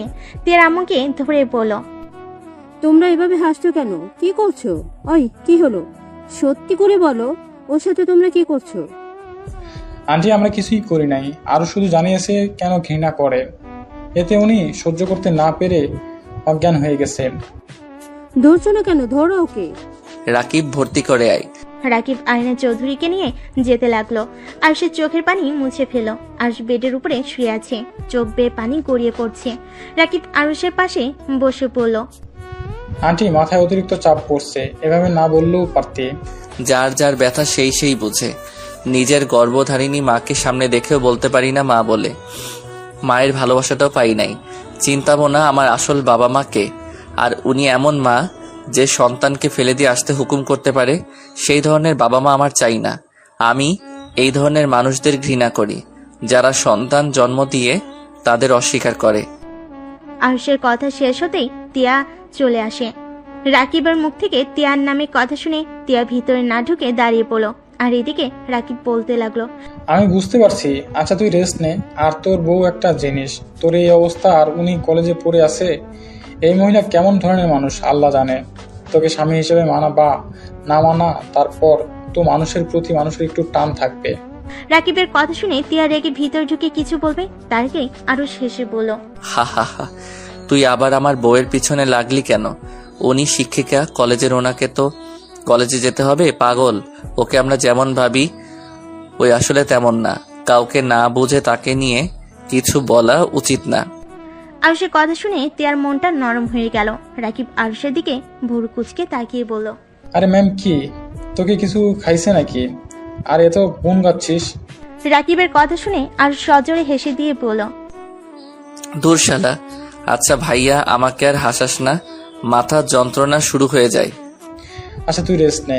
এই, তুই কিছু খাইছস? খাবার কিনে নিয়ে আসবো? আরুষ কিছু বলার আগেই তিয়ার ভিতরে ঢুকে বলল, তার দরকার নাই, আমি খাবার নিয়ে এসেছি। তিয়ার কথা শুনে রাকিব ভয়ে উঠে বসলো, ভুরু কুচকে বলল, ম্যাম আপনি কখন এসেছেন? কেন, আমার নামে কিছু বলেছিলে নাকি দুজন মিলে? আরে না না ম্যাম, কি বলেন? আপনার নামে কিছু বলতে পারি? তা ম্যাম আপনি এই সময়? তিয়া খাবার বক্স খুলে টেবিলের উপরে রাখতে লাগলো আর রাকিবকে বলল, ছুটি নিয়েছি। ও আচ্ছা ম্যাম, দিন আমার কাছে, আমি খাওয়াই দেই আরুষকে, ওর হাতে তো ব্যথা পেয়েছে। দরকার নাই, তুমি বসে থাকো। ম্যাম ওই কি হাত দিয়ে খাবেন নাকি? দেখেন ম্যাম, সব জায়গায় জোর দেখাবেন না। তিয়া রাগী লুক নিয়ে তাকাতেই রাকিব চুপ হয়ে গেল। তিয়া একটা প্লেটে খাবার বেড়ে আরুষের পাশে বসে ভাত চটকাতে লাগলো। আরুষ রাকিব হা হয়ে তাকিয়ে আছে। তিয়া রাকিবের দিকে তাকিয়ে বলল, এইভাবে তাকিয়ে আছো কেন? আর এই রাকিব, তুমি সব সময় আমার সতীনের মতো ব্যবহার করো কেন? তিয়ার কথা শুনে আরুষ মিটিমিটি হাসলো আর রাকিব ভেবাচাকে খেয়ে বলল, কি বলেন? আমি আপনার সতীনের মতো ব্যবহার করলাম কখন? আর আমি তো ছেলে, আমি সতীন কেমন হই? যখন তোমাদের একসাথে দেখি তখনই একে অপরের কেয়ার নাও, আবার আরুষকে খাইয়ে দাও। দুজন একে অপরকে ছাড়া চলতে পারো না নাকি? তিয়ার কথার ভিতরে জেলাসি ভাব দেখে রাকিব দুষ্টামি করে বলল, কি করব, বন্ধুকে বিয়ে করলাম, বন্ধুর বউ পাত্তাই দেয় না, তাই বন্ধুর বউয়ের অভিনয় করে বন্ধুকে সান্ত্বনা দেই। রাকিবের কথা শুনে আরো হাসি থামাতে পারল না। তিয়া রেগে রাকিবের দিকে যাবে, রাকিব দৌড়ে দরজার কাছে গিয়ে পড়ল। স্বামীর যত্ন নিয়েন, না হইলে অন্য বেডির লোকে বিয়ে দিয়ে দিব। রাকিবের বাচ্চার দিকে আয়। ইয়া মানে ম্যাম, আমি বিয়ে করি নাই, আমার এখনো বাচ্চা হয় নাই। দুই বন্ধুই একটা ফাজিল, মেরে হাড্ডি ভেঙে ফেলবো। ইস, কথার ভিতর কত মধু মেখে আছে। মানে? রাকিব কিছু বলার আগে আরুষ রাগী লোক নিয়ে বলল, ওই শালা, আমার বইয়ের উপরে লাইন মারিস না, ভুলে যাসনি উনিকে ক্লাসে পাইলে না, যা নিজের গার্লফ্রেন্ড সাথে লাইন মারগা। রাকিব মাথা চুলকাতে চুলকাতে আরুষের দিকে আর তিয়ার দিকে তাকিয়ে মিষ্টি করে হেসে দিয়ে বলল, উনি কলেজে ম্যাম হইলে কলেজের বাইরে আমার ভাবি লাগে, সেইখানে আমি ওনার সাথে লাইন মারতে পারি। শালা তুই চুপ করে বসে থাক। রাকিবের কথা শুনে তিয়া রেগে যেন খাবার এখনই ঢিল মেরে ফেলে দিবে। রাকিব পরিস্থিতি বুঝে দৌড়ে পালালো। তিয়া আরুষের দিকে তাকিয়ে বলল, আমি বলেছিলাম না সব বন্ধুরা খারাপ, গার্লফ্রেন্ড থাকতে আবার বন্ধুর বউয়ের সাথে লাইন মারতে আসে। তিয়ার কথা শুনে আরুষ হেসে ফেল। আরুষ তিয়ার দিকে তাকিয়ে বলল, আরে বউ, রেগে যাচ্ছ কেন? ওই তোমার সাথে মজা করছে, ওই ওর গার্লফ্রেন্ডকে অনেক ভালোবাসে, ওই আমার মতো পবিত্র নিজের জিনিস ছাড়া অন্য কারোর দিকে নজর দেয় না। কত যে পবিত্র চোখ, মেয়ে ফ্রেন্ডদের সাথে ঘষাঘষি করে আবার এসেছে। তিয়ার কথা শুনে আরুষ দাঁতে দাঁত চেপে হেসে দিল। তিয়ার রাগে বলল, হা করেন। তুমি খাইছো? হা করতে বলছি করো। আচ্ছা শুনো, আমার এখন ক্ষুধা নাই, তুমি আয়না আন্টি তোমার আম্মু আমার আম্মুকে নিয়ে বাসায় গিয়ে খেয়ে নাও। ওদের তো হসপিটালে কোথাও দেখলাম না। কোন এক কেবিনের ভিতরে আছে। কেবিন কি করে? আয়না আন্টি জ্ঞান হারিয়ে ফেলছে। ও আচ্ছা, তুমি খেয়ে নাও। খাবো না, বাসায় যাব। আচ্ছা আগে খেয়ে নাও, তারপর ডাক্তারের সাথে কথা বলে নিয়ে যাব। ক্ষুধা লাগছে না ওনাদের নিয়ে, তুমি খেয়ে নাও, যাও। আচ্ছা বুঝছি, তুমি শুয়ে থাকো, আমি ডাক্তারের সাথে কথা বলে আসছি। তিয়া কেবিন থেকে বের হয়ে ডাক্তারের সাথে দেখা করতে গেল। ওনার সাথে কথা বলে আয়না চৌধুরীকে খুঁজতে লাগলো। কোথাও খুঁজে না পেয়ে আরুষের কেবিনের সামনে এসেছে। দেখে আয়না চৌধুরী আরুষের হাত ধরে কান্না করছে আর আরুষ বারবার সরিয়ে দিচ্ছে।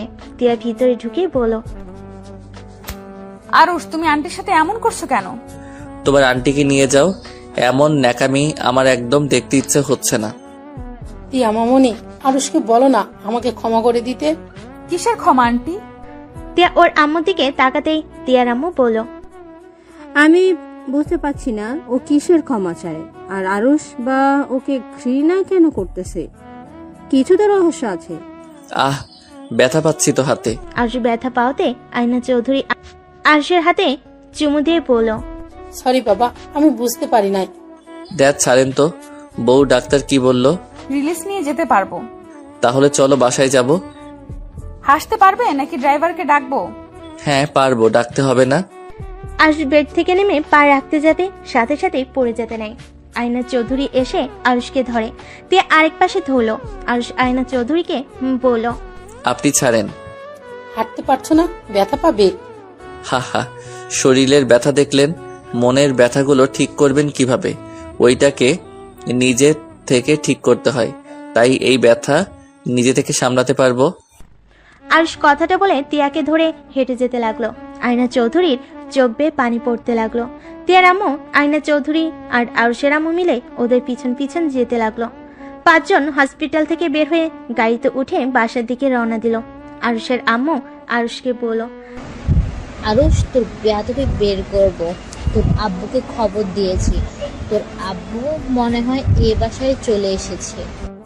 এই, আপনি প্লিজ চুপ করবেন? সব সময় খালি ওর ভুলগুলোই দেখেন আর বকার উপরেই থাকেন, ভালো ব্যবহার করতে পারেন না। আপনি নিজেই চুপ থাকেন। আমার আম্মু আমার সাথে যা ইচ্ছে করবে, এতে আপনার কি? নিজের চিন্তা করেন। আর আম্মু, তুমি আব্বুকে এই অবস্থায় ওই বাসায় আসতে বলে কেন? আমি বেয়াদবি করছি, পরে শাস্তি মাথা পেতে নিয়ে নিব। শুধু শুধু আব্বুকে ওই বাসায় আসতে বলছো? মজিদ ভাই কি সত্যি বাসায় এসেছে? ওনার সাথে আমার কথা বলতে হবে। ওমা, আপনি আমার জামাইয়ের নাম জানলেন কেমনে? বিয়ে দিন হয়তো শুনেছিল। ও আয়না চৌধুরী কাউকে ফোন দিল। কল দিয়ে বলল, আয়ান, তুমি কত দূর? তোমাকে না বললাম তাড়াতাড়ি তিয়াদের বাসায় আসতে? প্রায় এসে গেছি, বাট এত জরুরি আসতে বলছো কেন? আমি তোমার সাথে সংসার করার জন্য ডাকছি না, তোমাকে আসতে বলেছি, আসো। আমার খেয়ে কাজ নাই? আমার বউ বাচ্চা রেখে তোমার সাথে সংসার করতে যেতে হবে? উল্টোপাল্টা কথা বললে কিন্তু আমি মাঝপথ থেকে চলে যাব। আচ্ছা সরি, তাড়াতাড়ি আসো প্লিজ। আয়না চৌধুরীর কথা শেষ হলে কল কেটে দিল। তিয়ার আম্মু অবাক হয়ে বলল, আয়ান ভাইয়ের সাথে তোর কথা হয় এখনো? মাঝে মাঝে। ভাই জানে? ও সব জানে আর আমাকে সন্দেহ করে না। আরুষ কিছু বলার আগেই ড্রাইভার গাড়ির বাসার ভিতরে নিয়ে থামিয়ে দিল। তিয়া আরুষকে ধরে ভিতরে নিয়ে যেতে লাগলো। আরুষ বাসার ভিতরে ঢুকতেই আরুষের আব্বু চমকে গেল। আরুষ বাপ, আমার তো কি হয়েছে? তোর এই অবস্থা কেন? আব্বু ঠান্ডা হও, আমার কিছুই হয় নাই। আব্বু, এটা তোমার বৌমা তিয়া, এটা আমার আব্বু। আসসালামু আলাইকুম আঙ্কেল। তুমি আমার ছেলে এই অবস্থা করেছো? তুমি নিজেকে কি ভাবো? হ্যাঁ, বাবার টাকা পয়সা আছে বলে যা ইচ্ছে করবে? নিজেকে কি ভাবছো তুমি? আরুষের আব্বুর কথা শুনে সবে ভেবাচেকা খেয়ে গেল। আরুষের আম্মু কিছু বলতে যাবে, সাথে সাথেই আরুষের আম্মুর গালে থাপ্পড় মেরে বলল, তুই চুপ থাক, তুই আর একটা কথাও বলিস না। তোর টাকার লোভের জন্য আজ আরুষ। আব্বু আব্বু ওয়েট, আম্মুর উপরে রেগে যাচ্ছ কেন? তুমি বাহিরের মানুষজনের সামনে আমার আম্মুর গায়ে হাত দিতে পারো না। আব্বু, তুমি আমার সাথে চলো, আমি তোমাকে বুঝিয়ে বলছি। আর তিয়ার জন্য আমার কিছুই হয় নাই। আমি সিঁড়ি থেকে পড়ে গেছিলাম পা স্লিপ খেয়ে। বিশ্বাস না হইলে ওই মহিলাকে জিজ্ঞেস করেন। আরুষের আব্বু আয়না চৌধুরীর দিকে তাকাতেই চমকে গেল, সাথে সাথে মাথা নিচু করে বলে উঠল, ওয়ালাইকুম আসসালাম মজিদ। আয়না চৌধুরী কিছু বলতে যাবে, তার আগেই আরুষ বলল, আব্বু, আমার সাথে চলো। আর তুমি মাথা নিচু করে আসো কেন? তুমি ওদের গোলাম না যে মাথা নিচু করে থাকবে? তিয়া কিছু বলার আগেই আয়ান তালুকদার বাসার ভিতরে ঢুকে পড়ল। আয়ান তালুকদার আরুষের আব্বুকে দেখে সালাম করলো মাথা নিচু করে। আয়ান তালুকদার আরুষের আব্বুকে জড়িয়ে ধরলো। আরুষের আব্বুর খোঁজ খবর নিতে লাগলো। আর কিছু বলতে যাবে, তার আগেই আরুষ বলে উঠল, আঙ্কেল, আপনি যা বলতে চাচ্ছেন, আমার মনে হয় আমাদের 4 জনের একসাথে কথা বলে সব মিটিয়ে নেওয়া ভালো। আরুষের কথা বুঝতে পারলো না। আরুষের দিকে তাকালো। আরুষ ওদের একটা রুমে যাওয়ার দিকে ইশারা করলো। আয়না চৌধুরী আরুষকে ধরে বলল, আয়ান, আয়ুষকে ধরো, ও একা হাঁটতে পারবে না, ওর হাতে পায়ে ব্যথা পেয়েছে। আয়ন তালুকদার আরুষকে ধরে নিয়ে যেতে লাগলো। সবাই অবাক হয়ে ওদের দিকে তাকিয়ে আছে। ওরা 4 জন রুমের ভিতরে গেল। আয়না চৌধুরী আরুষকে খাটের উপরে বসিয়ে দিল। আরুষ বলল, আন্টি, দরজাটা লাগিয়ে দেন। দরজা লাগিয়ে দিয়ে আয়ন তালুকদার আরুষের আব্বুকেই বলল, মজিদ, আমার সন্তান কই? আমরা 2 জন তোকে কত খুঁজি, তোর কোনো ধারণাও? প্লিজ ভাই, আমায় বলে দে আমার সন্তান কোথায়। আরুষ হাসতে লাগলো। ওর আব্বুর কলার ধরে আরুষ রেগে গিয়ে বলে উঠল, আয়ান, মজিদকে ছাড়ো, আমাদের সন্তান তোমার পেছনে, ওইটাই আমাদের সন্তান। আয়ন তালুকদার আরুষের দিকে তাকাতে আরুষের কাছে এগিয়ে যাবে, তার আগে আরুষ বলল, না না, একদম না, আমার কাছে আসার চেষ্টা করেন না। কেন? আমি আপনাদের বাবা মা হিসেবে মানি না। আমার বাবা ওই লোকটা। আপনাদের সংসার আছে, আমি চাই না আপনাদের সংসার ভেঙে যাক আমার জন্য। আমার আপনাদের দেখার অনেক ইচ্ছে ছিল। আপনাদের মতো মহান জনকে দেখে আমি অনেক আনন্দিত। এখন আপনারা আসতে পারেন। আর হ্যাঁ, এখানে কি কি কথা হলো বাহিরে কেউ যেন না জানে। আপনাদের সাথে আমার কি সম্পর্ক আমি চাই না কেউ জানুক। আমি মজিদ রহমানের ছেলে, আর এই পরিচয়ে বাঁচতে চাই। আরুষ, তোর পায়ে ধরি বাপ, এমন ভাবে বলিস না। বিশ্বাস কর, আমরা তোকে অনেক খুঁজেছি। হয়তো রাগের বশে তোকে আমরা ফেলে দিতে চেয়েছিলাম, কিন্তু যখন মজিদ তোকে নিয়ে অনেক দূরে চলে গেল, তখন আমরা আর নিজেদের কন্ট্রোল করতে পারি নাই। আরুষ, প্লিজ আমাদের ক্ষমা করে দে, আর একবার আমাদের আব্বু আম্মু বলে ডাক। তুই যা বলবি আমরা তাই শুনবো। আব্বু প্লিজ আমাদের ক্ষমা করে দে, আমরা তোকে অনেক ভালোবাসি রে। তোকে আমরা আজও খুঁজে বেড়াই, দুইজন কত ট্যুরে যাই শুধুমাত্র তোকে খোঁজার জন্য। আইন তালুকদার আয়না চৌধুরী আরুষের পা ধরতে যাবে, সাথে সাথে আরুষ হাত দিয়ে থামিয়ে দিতে গিয়ে হাতে ব্যথা পাইল। আইন তালুকদার আয়না চৌধুরী আরুষের 2 হাত ধরে চুমু দিয়ে কপালে ঠোঁট ঠেকিয়ে বলল, সরি আব্বু, হাতে ব্যথা পাইছস? আরো ওনারা যাই করো, ওনারা খারাপ মানুষ না। ওনাদের রক্তের রাগ জিত একটু বেশি, যেমন তুইও হয়েছিস। যা বলস তাই করে ছাড়স, তেমন তোর বাবা মাও। আমার মনে হয় তোর ওদের ক্ষমা করে দেওয়া উচিত। আমি ওনাকে ক্ষমা করতে পারি, বাট উনি যেন কাউকে কখনোই না বলে আমি ওনাদের অবৈধ সন্তান। আর আমি চাই না আমার সম্পর্কে বাহিরে কেউ যেন ওনাকে ঘৃণা করুক। আরুষের কথা শুনে আইন তালুকদার আয়না চোখের পানি যেন থামছে না। আরুষকে আলতো করে জড়িয়ে ধরল আর বলতে লাগলো, আমাদের নাকি ঘৃণা করিস? তাহলে আমাদের কথা কেন ভাবছিস? আমি মানুষের ক্ষতি পছন্দ করি না। যাই হোক, এখানে স্টপ হয়ে যান। জোর কর, বাইরে গেলে তিয়া অনেক জেরা করবে। আমি যা বলবো ওইটার সাথে মাথা নাড়াবেন। আচ্ছা আরুষ, একবার আমাদের আম্মু আম্মু বলে ডাক না। আমার মুড নাই, ছাড়েন। আপনারা বাহিরে যাব আর আপনাদের ফ্যামিলি নিয়ে সুখে থাকেন। আমি একটা স্মৃতি অধ্যায়, যাকে সারা জীবন মনে রাখার কিছুই নাই, শুধু মনে রেখে নিজেদের কষ্ট দেওয়ার কিছু নাই। আরুষ চোখের পানিগুলো টি শার্টের হাঁটা দিয়ে মুছে দাঁড়াতে যাবে, সাথে সাথে আইন তালুকদার আয়না চৌধুরী ধরে নিজের চোখের পানি মুছে ফেল। আরুষের 2 গালে 2জন চুমু দিল। আরুষের ভালো লাগলো প্রকাশ করলো না। 4জন বের হয়ে গেলে তিয়া জেরা করতে লাগলো। আরুষ বলল, উফ, এই বউটাও না, কলেজেও এমন করে, বাসায়ও। আরে ওনাদের বাসায় আমার আম্মু কাজ করত, আর অনেক কাহিনী ছিল, সেইটাই একে অপরকে ক্ষমা চেয়ে মিটিয়ে নিল। আঙ্কেল আন্টি আমাকে একটু উপরে রেখে আসবেন? আচ্ছা চলো। আরুষকে ধরে নিয়ে যেতে লাগলো। তিয়ার কথাগুলো বিশ্বাস হয় না, এটা তিয়ার মুখ দেখে বোঝা গেল। আরে না না, কি বলছেন? ক্ষমা চেয়ে আমাকে ছোট করে দিবেন না। আচ্ছা আঙ্কেল আন্টিকে নিয়ে রুমে যান। ভাবি রান্না করছে তো নাকি? ভাবি রান্না করছেন তো নাকি? আমি আপনাদের জন্য খাবার নিয়ে যাচ্ছি, আপনারা যান। তিয়া রান্নাঘরে চলে গেল, আর এদিকে আরুষকে তিয়ার রুমে শুয়ে দিল। আইন তালুকদারের ফোন বেজে উঠল। তাদের কথা শুনে বুঝে গেল তার স্ত্রী তাকে যেতে বলছে। কথা শেষ হলে 2জন বাইর হতে যাবে, তখনই আরুষ পিছন থেকে বলল, আব্বু আম্মু। আরুষের কথা শুনে 2জন খুশিতে পিছনে তাকাতেই আরুষ বলল, আমার সাথে কিছুদিন থাকা যায় না? অবশ্যই থাকা যায়। আচ্ছা আমি এখনই বলে দিচ্ছি, আমি বাসায় যেতে পারবো না। আইন তালুকদার খুশি হয়ে কল দিয়ে অফিসের কথা বলে যাওয়া ক্যান্সেল করে দিল। আরুষের সাথে 7 দিন অনেক আনন্দে থেকে আইন তালুকদার আয়না চৌধুরী চলে যায়। এই 7 দিনে আরুষ মোটামুটি অনেকটা সুস্থ হয়ে গেছে। তিয়ার সাথে সম্পর্কটা আরো ভালো হয়ে গেছে। আরুষের কাঁধে মাথা দিয়ে তিয়া বলল, আরুষ আমাকে সবসময় এইভাবেই ভালোবাসবে তো? আমি কাউকে ছেড়ে যাই না, আমাকে সবাই ছুঁড়ে ফেলে দেয়। তুমি যতদিন থাকবে ততদিন রাখবো।